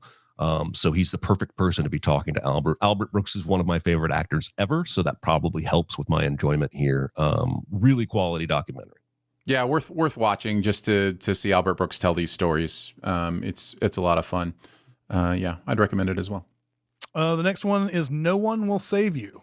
Ooh, sneaky top 5, top 10 for Jeremy. I am a big Caitlin Dever fan, mostly because she's an awesome actress. And this does alien invasion unlike any movie I've ever seen. Within the first 5 minutes, there's an alien in her house coming after her. It's also unique in that she has no dialogue throughout the whole film. She's only acting with her face, her body, and some noises here and there. And then it ends in this unexpected, whimsical way that had me laughing. This is one of my favorite experiences front to back all year long. I just didn't know what to expect, and it was very fresh and original. Definitely fresh and original, and I don't think I liked it quite as much as you did, mostly because I got distracted by the conceit and how forced it felt in a couple scenes. Like there are a couple scenes where it's like people would talk here. People would definitely open their mouth and say words here. But what it's doing is really interesting, and I love a big swing, and it's definitely a big swing, and I do love the ending. So yeah, good stuff. The Caine Mutiny Court Martial. Ooh, it's just a really, really, really top-notch, well-acted courtroom drama. And you've probably seen stuff about the Caine Mutiny before. There are previous movies. This is based on a stage play. But the standout for me was Kiefer Sutherland, because he's doing something I've never seen him do acting-wise. And I think he's embracing his age in this movie and acting through that. I just thought it was really strong. It is. It's super strong. It's hard to make a movie like this that is just all courtroom. Like this is a courtroom film. It's not literally all courtroom. There are a couple moments there outside of the courtroom, but for the most part, this is just courtroom dialogue. And I think it's hard to make that work, but this movie does. And a lot of that is the performances and the situation and the way it gives you the information. This movie has a real understanding of what information you need when, and it dishes it out really well. Leave the World Behind. Okay, so this is weird. I'm not sure I would put this in my top 10, but this movie, I've been thinking about this movie since watching it more than a lot of the movies I saw this year. Just because it takes a unique approach to an apocalyptic event in that it never truly tells you what is happening to these people and to the earth. You don't really know. And it's really more interested in how various people and personality types and relationships might be tested or grow. if you were in that moment yourself. I just thought it was a really fresh perspective on an apocalypse, unlike Armageddon, where we'd see all the destruction all over the world. We're just following these people right here in this thing. They don't know what's happening. They know it's probably big and bad. I was pretty riveted. And again, it has not left my brain. And I think that's worth noting. Yeah, Sam Esmail's good, man. I really like the way he sees the world and the way he integrates his views on how technology is changing us and affecting us, and not just technology, but culture and pop culture, the good things about pop culture, the bad things about pop culture. I think the themes and message in this movie is really strong. I really, really like this movie a lot. I think it has a lot to say about how media is both a distraction when it shouldn't be, and also a healing, a healing thing when it can be. Like, it can be both things. It can both be a good escape and a bad escape, and that's a really interesting thing here. Would the movie be better if the finale of Friends, the TV show, had been better, or is the movie better because that episode is kind of mediocre? I did not give any thought to the quality of the finale of Friends playing into the way this movie finishes. So she's binged Friends, for those of you who don't know. Very early on, when the power goes out and the cells go down and she can't Netflix anymore, she's only has the finale of Friends left. And all movie, she's mourning the fact that she's not going to get to see the final episode of Friends. And so, as somebody who watches Friends every single day, my first thought was, boy, she's going to be so disappointed. I don't think that's what the movie is necessarily concerned with at the end, but no. But yeah, that is a her funny wanting thought. to watch Friends is a key. I think it's a key part of what you're talking about. With Exactly. How we relate No, it to is media. exactly what I'm talking about. Yeah. Yeah. Okay, so now on to my list, and this list is not because, hey, like these are some movies that I really loved, and I need everybody to know about them or anything, but I felt like we should talk about them a little bit. I think one of the better horror movies of the year was Talk to Me. It's basically It Follows, but it's a movie that's I thought was very effective in its scares, and it was very effective in how it made the danger really the people who are playing the game more than the game itself that's in this movie and everything. What do you think of this, Aaron? I love this movie. And if I'm going to love a horror movie, it's generally because it nails its metaphor and I'm thinking about it on deeper levels. And this did. There was a moment early on where the way they tie the person to the chair is so specifically like somebody ties off before they shoot up with heroin or something they do something with the rope that feels like they're tying off an arm. And from then on, I was locked into the substance abuse metaphor in this movie, and the idea that this, arm that can take you back to the dead is basically like, heavy illicit drugs that can have these impacts on you that, give you this euphoria, but are dangerous. And that metaphor works through the entire thing up to the ending. And the ending, I think, is the only way this movie could have ended. And I loved it. Absolutely loved it. So, yeah, I really like Talk to Me. Somebody I think it's really good. Warned me off this because of what they know about me. Is there something in this movie that might not be Jeremy's cup of tea that you can think of? I mean, there's a real horrific death in it, but I don't know if... Yeah, there's some horror elements that in general I don't think you would love to see, but it's a pretty fantastic movie. All right, I'll put it on the list. A movie that is not going to be for most people, but I needed to bring this up, is Skinamarink. This one basically takes the idea of let's make this a perspective of a child and take that nearly to it takes it to its most extreme in camera angles and everything. This movie doesn't want to show you a fucking thing. The angles are just like constantly like it's the ceiling and it's like, what's going on in the edge of the frame? I don't know. We didn't shoot it that way. But I feel like this movie needs to be discussed. It is one of those type of movies that makes you wonder, what exactly was the point of this? And I really do think it's what is what is trauma like for a child who doesn't understand everything and doesn't and doesn't know how to put the pieces together and everything. In that way, it's very weirdly effective. But this movie is not entertainment, folks. It's not a movie that you're going to recommend to somebody because it's almost like somebody drunk got a camera and decided to just like, I'm just going to put it right here and press record, and then whatever happens and then they just walk off for about 5 hours and then and they'll cut it down to like 30 minutes or something like that of movie. It's abstract art.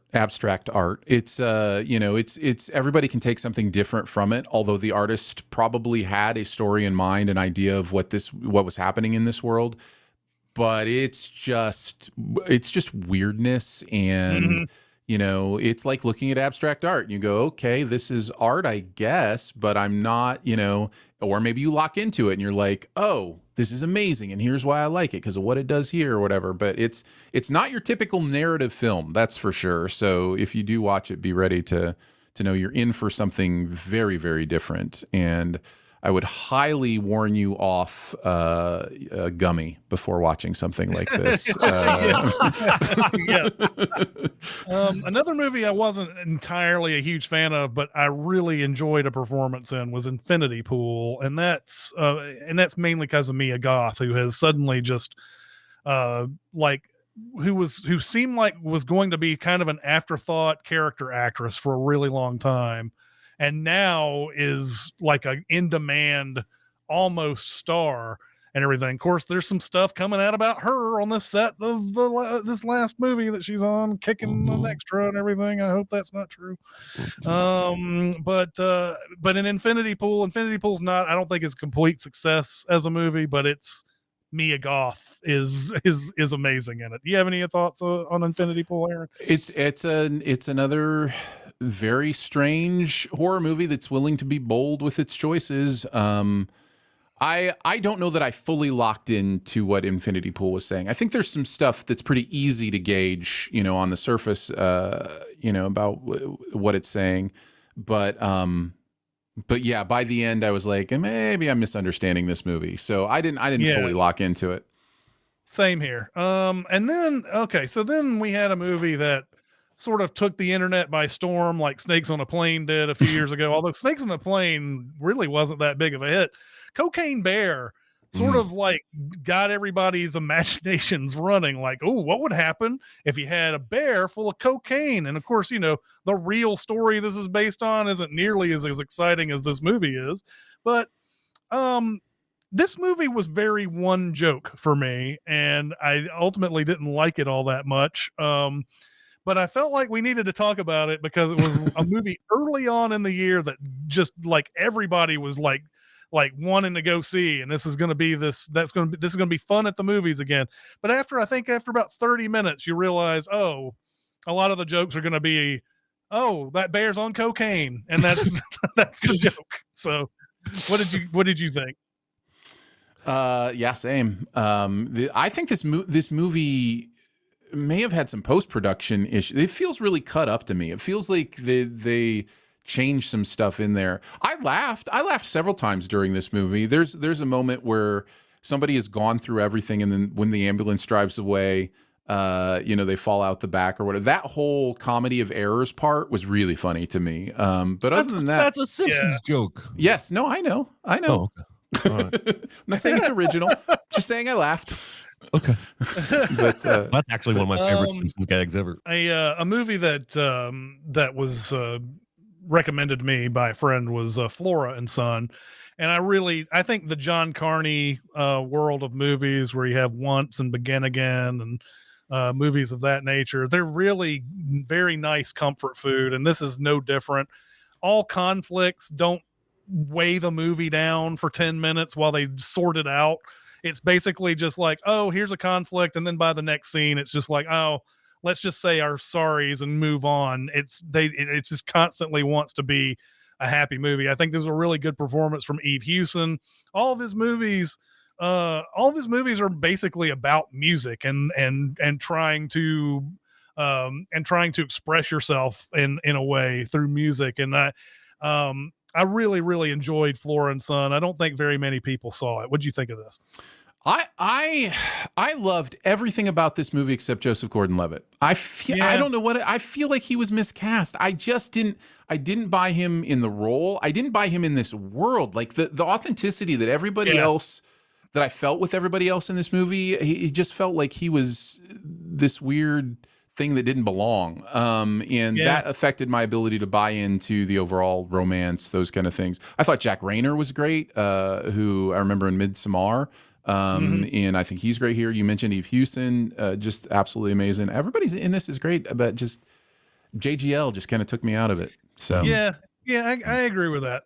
Also May December, which is a movie that I think may have gotten snubbed for Oscars. I'm not sure. I mean, Julianne Moore is great in this. And I think Natalie Portman's fine. And I really like Charles Melton in May December. May December is another one of those movies where it kind of, by the end of it, you're not quite sure what is truth and what's fake and everything like that. Like, it's one of those things where Natalie Portman is this actress who's trying to learn her character for a movie, and this character just happens to be very abhorrent, like just seduced a 13-year-old kid who still acts 13 20 something years later, and it's so sad watching him and watching Charles Melton in this. What did you think of May December, Aaron? I get the feeling this was a mixed review movie.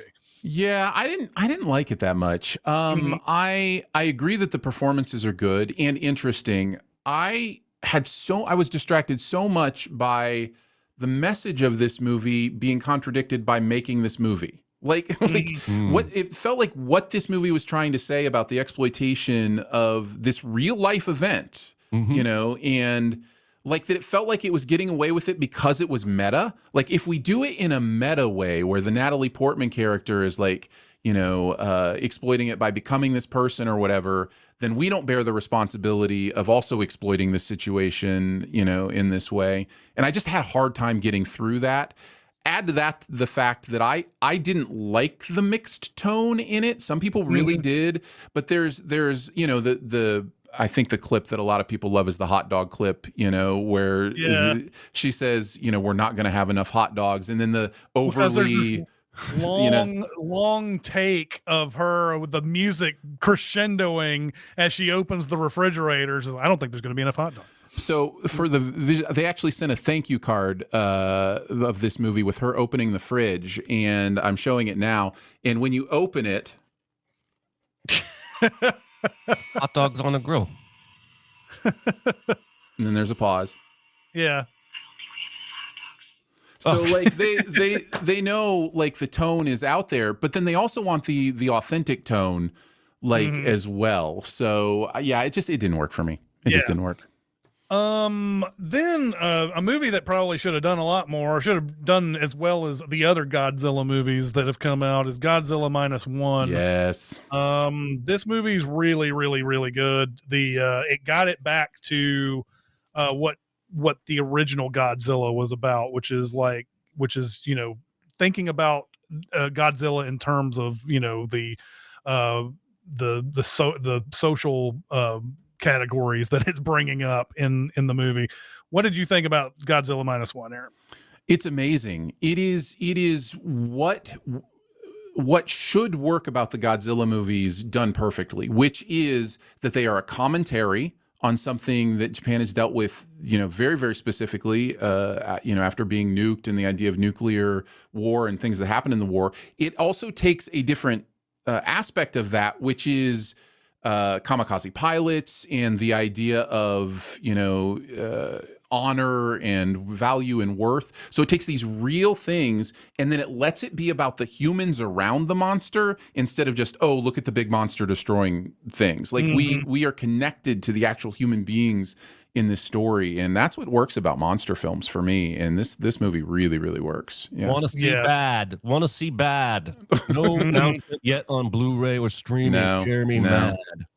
Yeah, yeah, I really did think it brought it back to what it was, what these movies are supposed to be, and Yeah, it's definitely. if you want just wanton destruction, you're gonna get it, but you also get the human side. I really like that. Mhm. I really enjoyed Asteroid City. It's Wes Anderson's latest movie that came out, but quickly faded, and I guess most people Yeah. didn't like it. But I really enjoyed it. I know that Wes Anderson is a brand at this point, and if you don't like that brand, then you're not going to like the movie that comes out. But I thought one of the funnier moments of the year was the alien that came down and was just like looking over his shoulder at the humans and like making sure that he was able to do this before he went back up in the spaceship. I thought that was a great moment in this. What do you think of Asteroid City? I love how Wes Anderson lately is just embracing his desire to be like part magazine, part stage play, part movie, like all the ways that like French Dispatch was like this too, where it's like, yeah, it's a movie, but structurally and formatted, you know, it's kind of a magazine and then it's kind of a play here. And this movie goes all out on those levels, you know, like on one level, this is a story that's being performed on stage. On another level, it's a movie. My favorite moment in the movie is when I can't. Why is Barbie's name? Margot Robbie shows up on the balcony. I love that scene. I love that conversation. There's a really sweet meta-ness to it. I really love Asteroid City. I think it's one of the best movies of the year. I think it's really good. And then last on the list that I wanted to mention was Megan, which is another AI movie that I thoroughly enjoyed. I know that Aaron did not too much. But there's a scene in this that's another one of those that just a very quirky, funny part of it is when Megan starts singing Titanium in this movie, and it's just there's enough humor, and this is basically a comedy, even though it's a horror movie essentially. But I really enjoyed Megan. It was probably the first hit of 2023. Yeah, I mean, this is just me being a killjoy. This is a fun movie. I totally understand why people love this movie. It's a little too ridiculous for me. My brain couldn't get into it. So yeah. Okay, I'm going to start rapid firing a little bit here. We're already kind of doing that, but I do want to go over these as quickly as possible before we get to the 2-hour mark. Some movies that Aaron mentioned that he wanted to hear some opinions from us about.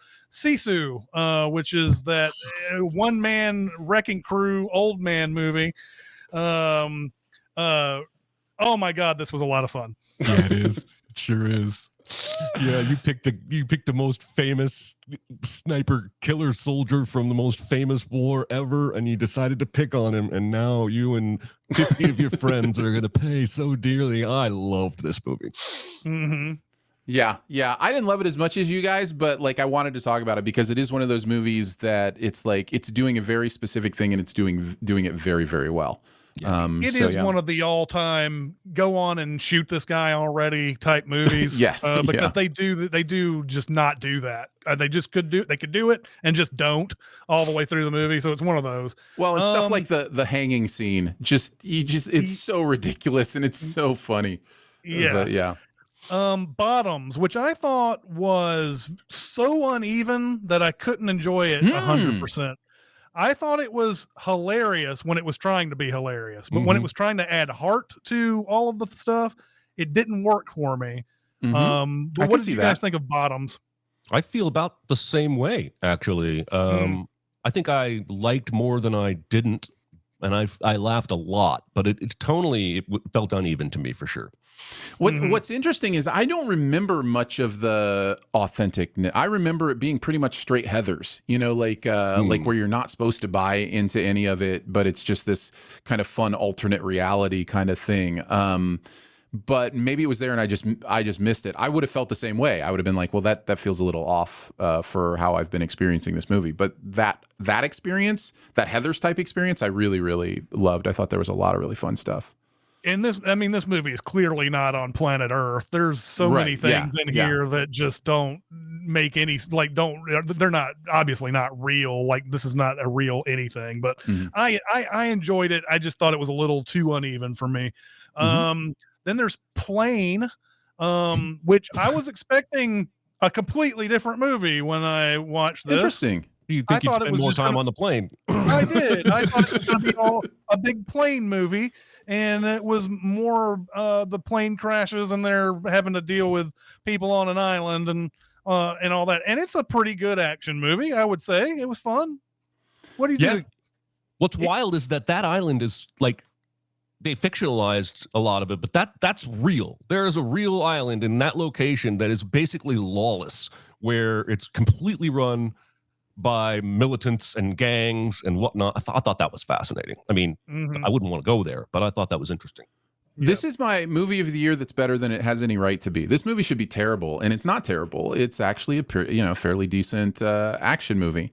If you want to see the movie you were expecting, watch the TV show Hijack with Idris Elba. That's probably closer to what you were expecting it to be. Yep. I was sitting there actually expecting to be like, oh, this person's probably secretly bad, and they're going to change alliances at the the halfway through. I tell people Biosphere. I tell people Plane is City of God meets Flight of the Phoenix.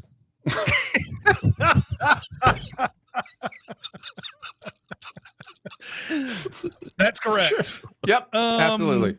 Biosphere, which has Sterling K. Brown and Mark Duplass. This is a very interesting movie. Yes, I can't wait to hear what you have to say about this.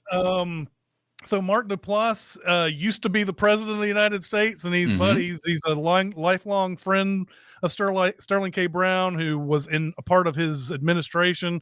But they obviously have a great amount of differences about policies and stuff like that. And apparently, something that Mark Duplass did as president led to this situation where he had to build a biosphere, and it's like the end of the world and everything like that. And the movie really starts hitting hard about life finds a way and things like that. Like, what happens if you are raising fish to eat and then you have nothing but males in the water, and then it's one of the males turns into a female, and then Mark Duplass suddenly starts turning into a female in the movie, and there's a whole bunch of discussion about what is gender, what is sex, what is there's a lot of things going on in this movie. What did you think about it, Aaron? Oh, I'm so glad you watched it. This is the movie, like, I have nobody to talk to about. Nobody has seen this movie, and it's so interesting to me because of, like you said, the things that it's saying about gender and sexuality. And Sterling K. Brown has an incredible scene in this movie where he is confronting his homophobia that he didn't know he had. It's presented to him in such a practical way that he has to confront some things, and he is so good in this. I was hoping to see some attention for him in this, but of course he's in American Fiction as well, and he's going to get most of the attention for that. How different that role is, though, in American Fiction. He had two roles this year that grappled with homosexuality from complete opposite ends, and he played them both great. I haven't seen. Oh yeah, and yet they both deal with the same thing, which is especially male homosexuality in the Black community is a very big topic in the Black community, and in both of these movies, he kind of deals with it and faces it head on in two different ways. But yeah, really interesting stuff in Biosphere. I'm really glad you watched it. Then there's The Blackening, which I thought was, again, this is another movie that I thought was funny for most part, and then not as funny as I was hoping it would be. I was kind of hoping for a little bit more in The Blackening, but I felt kind of like I did with Bottoms, was like it was kind of funny, and then there were some parts that were just not so funny, and I was kind of wishing for more characters to be more in the spotlight than they did in this. But what did you think of The Blackening? This has one of my favorite laugh moments of the entire year, and for all the comedy in this movie that is about race, this one has nothing to do with race. There's a bad guy stalking them early in the movie, and he shoots one of the characters with a crossbow and hits him. And they end up subduing that guy, and then they're bickering. They pull out the crossbow, and they start arguing, and that guy stands up again, and the crossbow guy shoots again, and the arrow goes right in the same fucking hole. And I had to pause the movie. I was laughing so hard. I liked it more than you did. I don't really remember. It's been long enough that I don't really remember well enough to like defend the tone. But I remember laughing a lot, and I remember that Rosa Parks joke that I will never forget. Yeah, which is something that I believe was in Barbershop. Tim Story directed that too. Cedric the wow. Entertainer. Cedric the Entertainer told a joke about Rosa Parks just sitting down, and that was all she did. Interesting. So that was something that I thought was interesting, sort of a kind of a callback to that. Must have been. That's awesome. I thought it was hilarious. It's a fun watch. Blackening is a fun watch for sure. Okay. Well, then I'm the asshole. Then no, I'm just kidding. Then Beau is Afraid, Ari Aster's third movie. Joaquin Phoenix, who's I think going to have a filmography that's just going to have the most insane characters by the time he's done acting and everything. This is another 3-hour long movie. The movie's title tells you almost everything you need to know, except that it's kind of crazy. It's kind of a crazy. There's a sex scene between he and Parker Posey in this that I thought was really hilarious. I kind of liked this movie.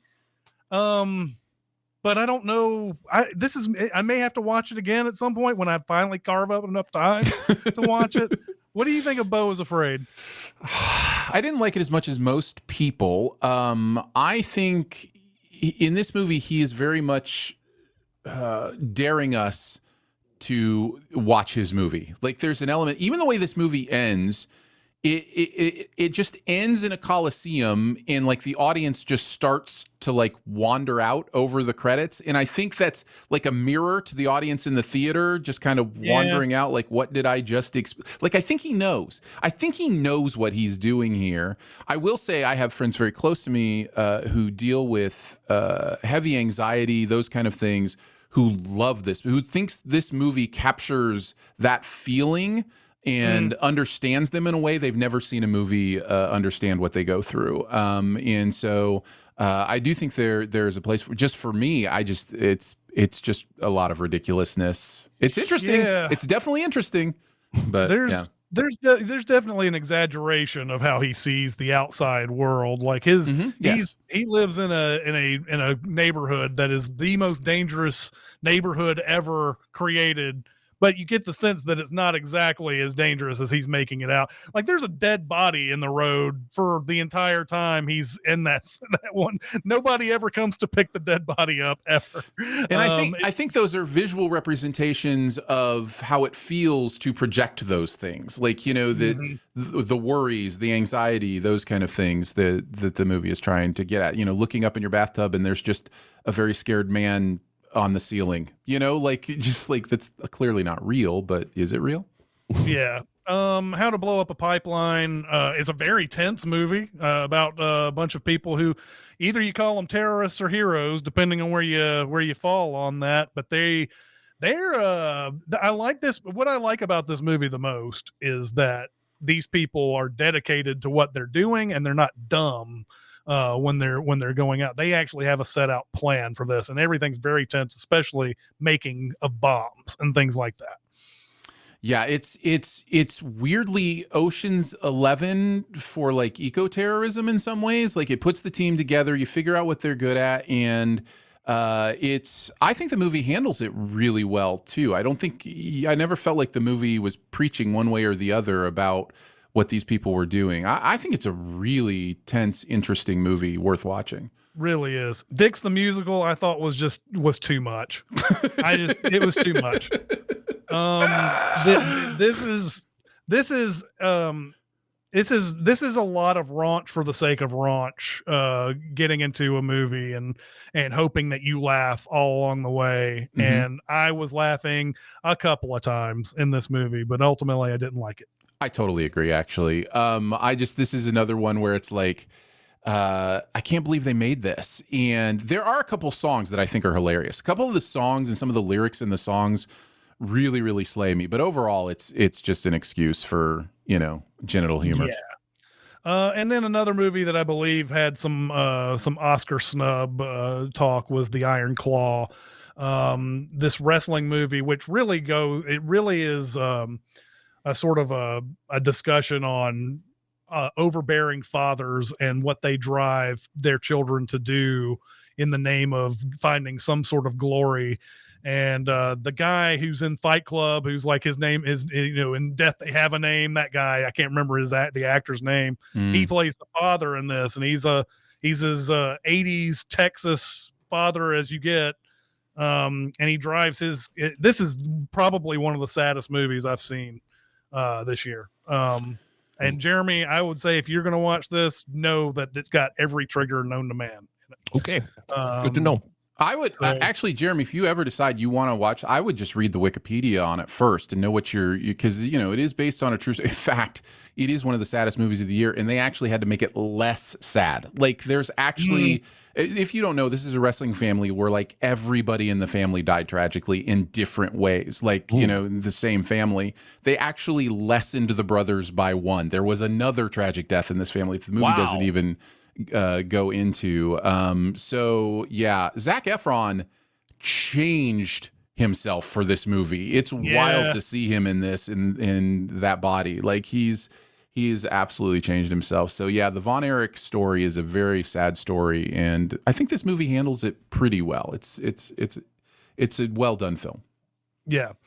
Theater Camp I thought was very funny. I really enjoyed it. I love Molly Gordon. And she sort of like brightened up The Bear second season as well. She's really good. She's also a co-director on this with Nick Lieberman. But I really enjoyed Theater Camp quite a bit. And I'm going to just, unless you guys want to interject, I'm going to start really going through these. Do it. Dream Scenario I talked about on this podcast a few weeks ago. Nicolas Cage really good in this. A really good discussion about cancel culture and things of that nature that I think is not it goes in good faith on it. We talked over, there's a slew of biopics that came out this year, not Oppenheimer, that were all business related. Blackberry, Air, Flaming Hot, Dumb Money, and Tetris all came out this year. I've seen Blackberry and Air. Blackberry I think is the best one of this group. Glenn Howerton is fantastic in it. I love Glenn Howerton in this. Air was really good too, but a lot of times these movies depend on what you think about the product itself. A lot of time, you saw the best two. Blackberry and Air are the ones worth watching. Flaming Hot's pretty good, but it's also one of those Wikipedias where you go, oh, that's like there's a lot of doubt on this. Yep. Dumb Money is interesting, but I didn't think was perfect. And Tetris I didn't like much at all. So yeah, it's Blackberry and Air I think are the ones, and it's this weird new genre. This biz biopic, whatever thing that's going on. Yeah. Yeah. A few other mentions. The Killer, which was David Fincher's entry into Netflix this year. I think the movie is great for 20 minutes at the beginning, and then it's okay for the rest of it. It was pretty good. Ferrari was Michael Mann. I didn't like this at all. Talking about biopics that just didn't sell me. This one certainly didn't. Knock at the Cabin, M. Night Shyamalan's movie, I thought was interesting for a bit, and then I didn't ultimately like it all that much at the end. Saltburn, which has become the sort of the whipping boy this year, I believe. I see stuff about Saltburn coming out a lot now towards the end of the year or after the fact, and I enjoyed Saltburn, but the critics that have been talking about how it doesn't really have anything to say other than what it's doing in the movie. It doesn't have anything to say about society or the class, the upper class. They're absolutely correct about that. But I enjoyed Saltburn ultimately. It's not for everybody. And then Scream 6 came out. It's amazing that this franchise is still doing pretty well. I was not a big fan of Scream 6, and I wasn't a big fan of the reveal on this one. I think the series is tired. And I know they're having trouble now because they've been firing actors for having the audacity to have opinions about Israel and Palestine. Yep. So I'm not a big fan, but it's amazing that series still goes on. And then Aaron, you had 5 we needed to see, and then we can talk about what our best movies of the year are. Yeah. So this is, difficult because you guys saw a lot. Chris, you put in a lot of work, saw a lot of movies, and Jeremy, actually, you did too. You watched a lot of stuff. So, but these are ones neither of you have seen that I would highly recommend. I'll start with The Teacher's Lounge. This is a international film nominated for Best Picture.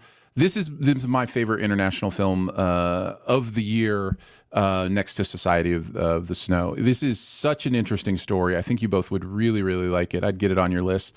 Quiz Lady is one we didn't mention that I really, really, really liked. This is a comedy. It's the best I've seen Awkwafina in something ever. I think she's amazing in this. And Will Ferrell is perfect. And this is the kind of part I want Will Ferrell to play from here on out. I think he's really, really good in it as well. And it's really, really funny. So I'd put Quiz Lady on your list.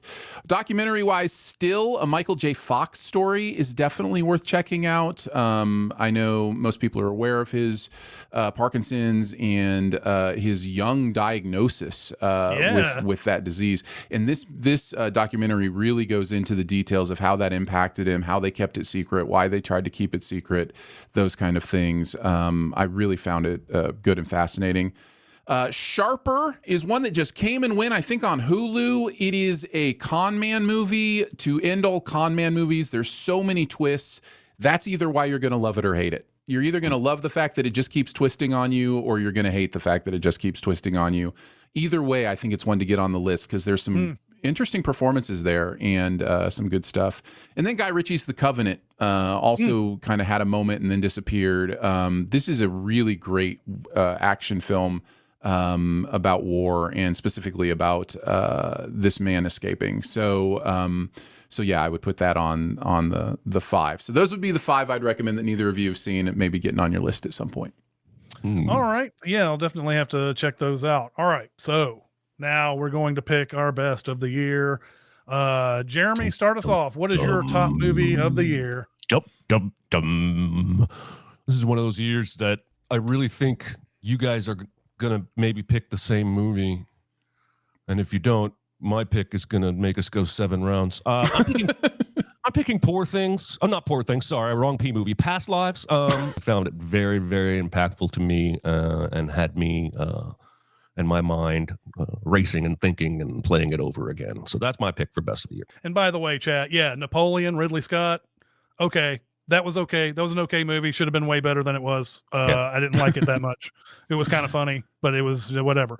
Okay. I'm going to go ahead and say Oppenheimer is my favorite movie of the year. I think the balancing act to do that movie is incredible and was one of the better movie theater experiences of the year for me. So I'm going to go with Oppenheimer. Mine has changed since I made my official list at the end of the year. Wow. The movie that has continued to grow onto me till it is now my favorite movie of the year is American Fiction. That is my number 1 of 2023 currently. Okay. So Here comes the 7 rounds. All right. So we're going to go another round. All right. Jeremy, what is yours? Nimona. Nimona's your second? Mm-hmm. All right. For me, it's Poor Things. Poor Things is my second. I think we have a winner. My second is Oppenheimer. I think Oppenheimer, which was my number 1 at the end of the year, and American Fiction has jumped up ahead of it. But yeah, I think Oppenheimer. See, the reason I was worried is that I liked Oppenheimer a great deal, but it was going to be 7 or 8 rounds before I voted for Oppenheimer. And I thought you were both going to vote that out the gate. So I was only half right. A lot of these movies I wouldn't have been opposed to either. I think American Fiction would have been my third. And then maybe Past Lives or something like that would have been my fourth. So, I mean, yeah. I would have. I like Nimona, but I probably wouldn't have put it anywhere near my top 5. But hey, if we had ended up picking Nimona, I would have been like, yeah, whatever. Go Nimona. It would have been better than When Harry Met Sally.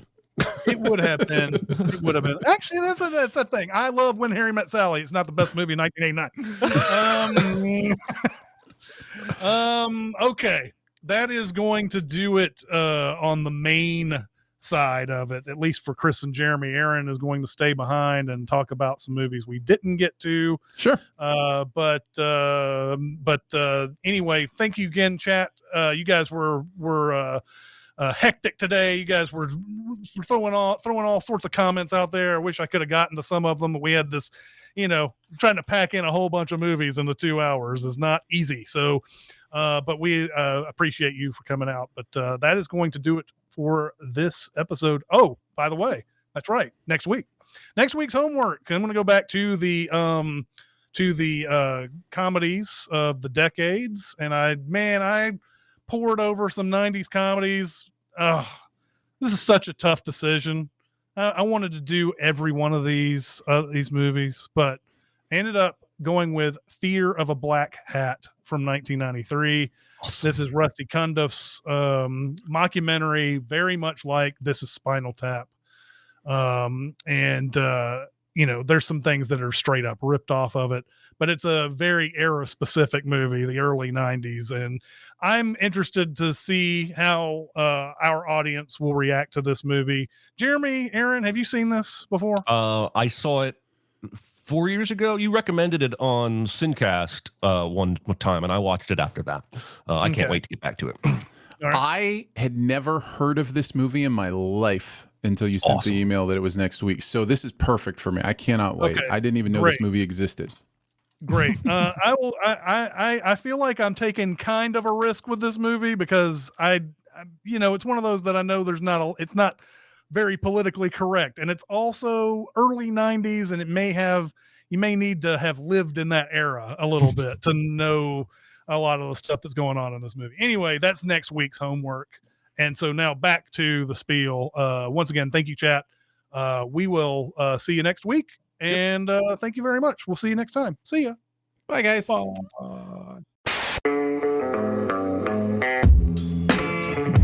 Be a part of the live show by being a member of the Sin Club at Patreon at patreon.com/cinemasins. Chat with us on the Cinemasins Discord at discord.gg/cinemasins or Cinemasins Twitter at Cinemasins, and email any comments or questions to Recotopia at cinemasins.com. That's RECOTOPIA at cinemasins.com.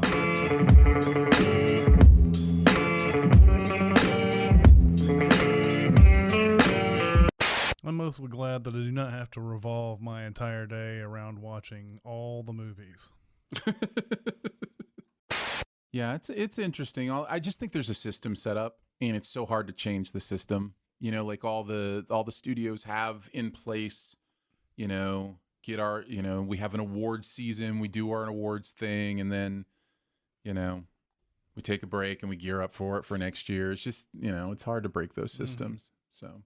Yeah. But yeah, it results in a lot of stuff to see all at one time. And, I guess the cream should rise to the top, but it doesn't always work that way because you get so, you watch your fifth movie in a row, especially of a lot of like the, awards bait type movies, and you're just kind of exhausted. You're just like, can I watch Bottoms again? Like, that was funny.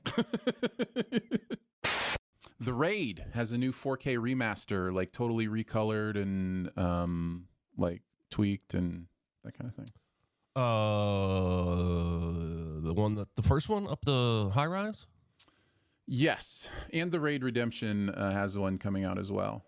See, that's all I care about. I think once the second one came out, I darn near just gave up on the first one. I mean, I don't mean it that way because the first one's amazing, but the second one is like way better. Yeah, it looks like they've got steelbooks coming out. Excellent. Yay, steelbooks. New ways for me to be parted from my monies. Well, it's interesting. It plays on that thing that I have, which is I don't just want to have, these Blu-rays because they are the best possible way to see the movies. Like, you have a fancy television, you might as well have the highest bit rate, highest, way to watch this stuff. But also you want it to look pretty on your wall. Like, it plays on like both. It's almost like display plus function in some ways. That's interesting. I wonder. See, all of mine are not. I can't see them. I have a giant cabinet here that has like 6 shelves in it, and that's where all my Blu-rays are, and they're behind doors. So yeah, I don't have that part. Doesn't aesthetic. matter to you. Yeah. No, it doesn't, and that's like the steelbooks or I guess the steelbooks is really that and the like Criterion ones, I think, are like the special boxes. And they're all numbered. Like, yeah. I don't know what that would do for me. Yeah, it's the same thing with any. I mean, it's a collector's item. That's exactly. basically what it, and it does become a collector's item. Like, the only original Pixar steelbook I don't have is The Incredibles, and you can't find it for under $80. Like it's, you know, it becomes like once they're out of print, it does become a collectible. Would you pay $80 for that? Well, I think the answer to that is I haven't. Yeah. 6 days ago, I read this article about a guy who had the original NES Zelda game and box.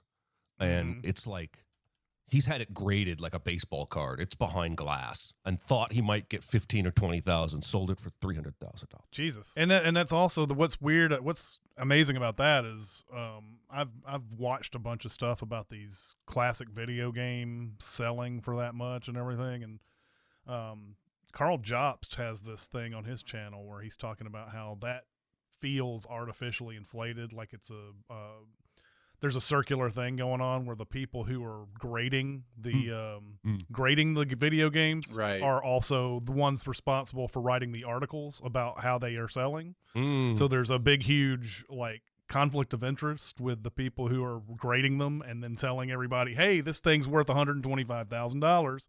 And then they just keep on like doing this circular system thing where like stuff just keeps going up, and they're the drivers of it.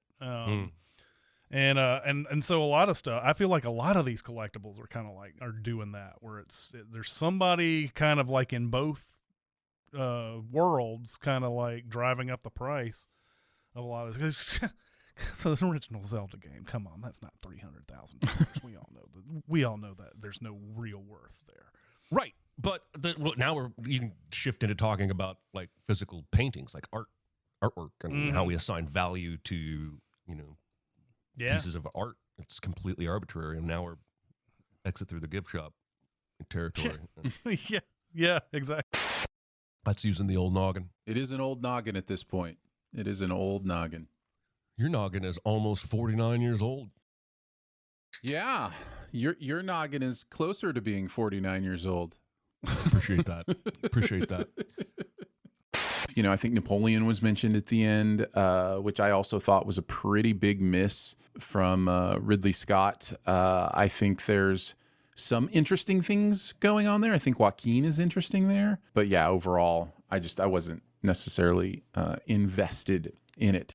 All of Us Strangers was an interesting movie for me because I went into it like most movies for me, not knowing a lot about it, and just thought that it was a love story and didn't realize that it was about trauma and about the way that people in our lives impact us long term. I thought it was really, really beautiful. I thought the performances were really, really good. I think it's worth a watch. All of Us Strangers. Perfect Days. Jeffrey Michael Widman says, Perfect Days. I connected with that movie more than I thought I would. I connected to that movie less than I thought I would. It's one of those movies, if you don't know what Perfect Days is, it basically just follows the life of someone who cleans toilets in Japan. Did I get that right? Am I thinking of the right movie? This is a little more art than story for me. I think this could appeal to you if you enjoy movies that are a little more abstract and a little more experiential than narrative. So not that there aren't a few narrative things going on, if it's the movie I'm thinking of. But yeah, this one didn't quite hit me, but I understand why it's hitting other people. Slab says, how did the 23 movies compare to the past couple of years? Listen, I'm too much of a movie optimist. I feel like every year has so many great movies. I would say overall, this movie year is really, really good. I look at my number 41 movie of the year is Biosphere. That's a really good movie. So if there are 41 movies that I think are really good movies, it's a good year. So I think overall it's been a pretty good year. 65 Castriff says, 65 is a pretty big miss for me. I think some of the choices that were made in that movie create a very difficult a very big level of difficulty for the movie to be tense or exciting, because the main characters can't really communicate very well, and they are both very morose. So it's not a good hang. And the ideas that it's dealing with and the world building that it's doing aren't actually that interesting to me either. I didn't really like 65 that much.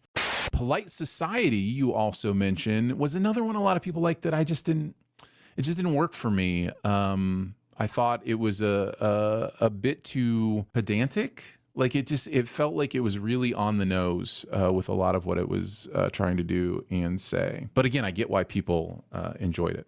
Oversoul says, I think I said Saw X and Self-Reliance. You already discussed Talk to Me, which I'm thrilled you enjoyed. I did not get around to seeing those. So is Self-Reliance? I thought Self-Reliance was 2024. I could be wrong about that. Saw X was definitely 2023. I feel like I need to see more of the Saw movies in the correct order, so I just didn't watch it. There were a couple horror movies this year, and I'm not a horror fan to begin with. There were a couple of horror movies this year that I didn't get to because I hadn't seen a lot of the ones before. Like there was a new Nun movie. I haven't seen the original Nun movie. I'm just not good at keeping up with the horror films. Jagged says, have you seen Please Don't Destroy the Treasure of Foggy Mountain? I feel like this is a dumb movie everyone will enjoy. I agree, Nick. I like Please Don't Destroy. Their sense of humor really works with me. I think Conan O'Brien is really interesting in this movie. And it's just, you're right, it's just one of those dumb fun movies that if you're on the right wavelength, I think you're going to have a good time. So yeah, I'd recommend Please Don't Destroy's Treasure of Foggy Mountain. I thought that was good. Renfield. Castroff mentions Renfield. Yeah, that's one worth bringing up. I don't think I liked it as much as others did, but it is definitely a fun Nicolas Cage performance and a fun movie overall. There's a lot of fun stuff it's doing. I just had a hard time like really feeling anything about it. It was I laughed a couple times. So Renfield's good. John Mulaney, Baby J. Yeah, we didn't talk about any stand-up specials, anything like that. And those are often some of my favorite experiences. And the Baby J one's really good. John Mulaney is really funny in that. So definitely worth mentioning. You talked about it some, but I'd like to hear more about The Blackening, please. Okay. I have critics trips that I go on, as mentioned, and it is probably the most exposed I am to a bigger variety of views on movies and a more diverse opinion. Many of my critic friends are people of color, whereas where I live is so white bread that I don't have a lot of people of color that I interact with on a day-to-day basis. So it was really interesting to get to talk to my black friends in the critics groups about this movie, because I was talking to them about how so much of the comedy of this movie is racially based, that for somebody who deals with trying to be as sensitive as possible and understand my privilege and see things from a different perspective, that it's fun for a movie like this to give us permission to laugh the correct way about race. And I said to them, there were some times during the movies where I didn't know if I was allowed to think it was funny, which is an interesting experience. And they, assured me that it's okay that things can be funny and about race, and it's not the same as making light of the truth and the authenticity of the continued terrible race relations in the United States of America. Like those two things can be separate things that you can experience. And that was really helpful for me. Not that I need permission to think something is funny. If you think something is funny, it's funny, but that there's a level of overthinking that I can tend to do that kind of keeps me in a different mindset sometimes, and that's okay too. So yeah, that was a really interesting conversation with them, and overall, that is the kind of movie The Blackening is definitely from a black perspective, making fun of racial issues within the black community and the idea of how black is. Just the simple concept of the movie being the black person, in horror movies historically has always been killed first. And the poster says, okay, so who dies first when we're all black? And so then the idea of who's the most black and what does that mean, and the racial stereotypes that goes into. It's a really funny movie. It's really, really good.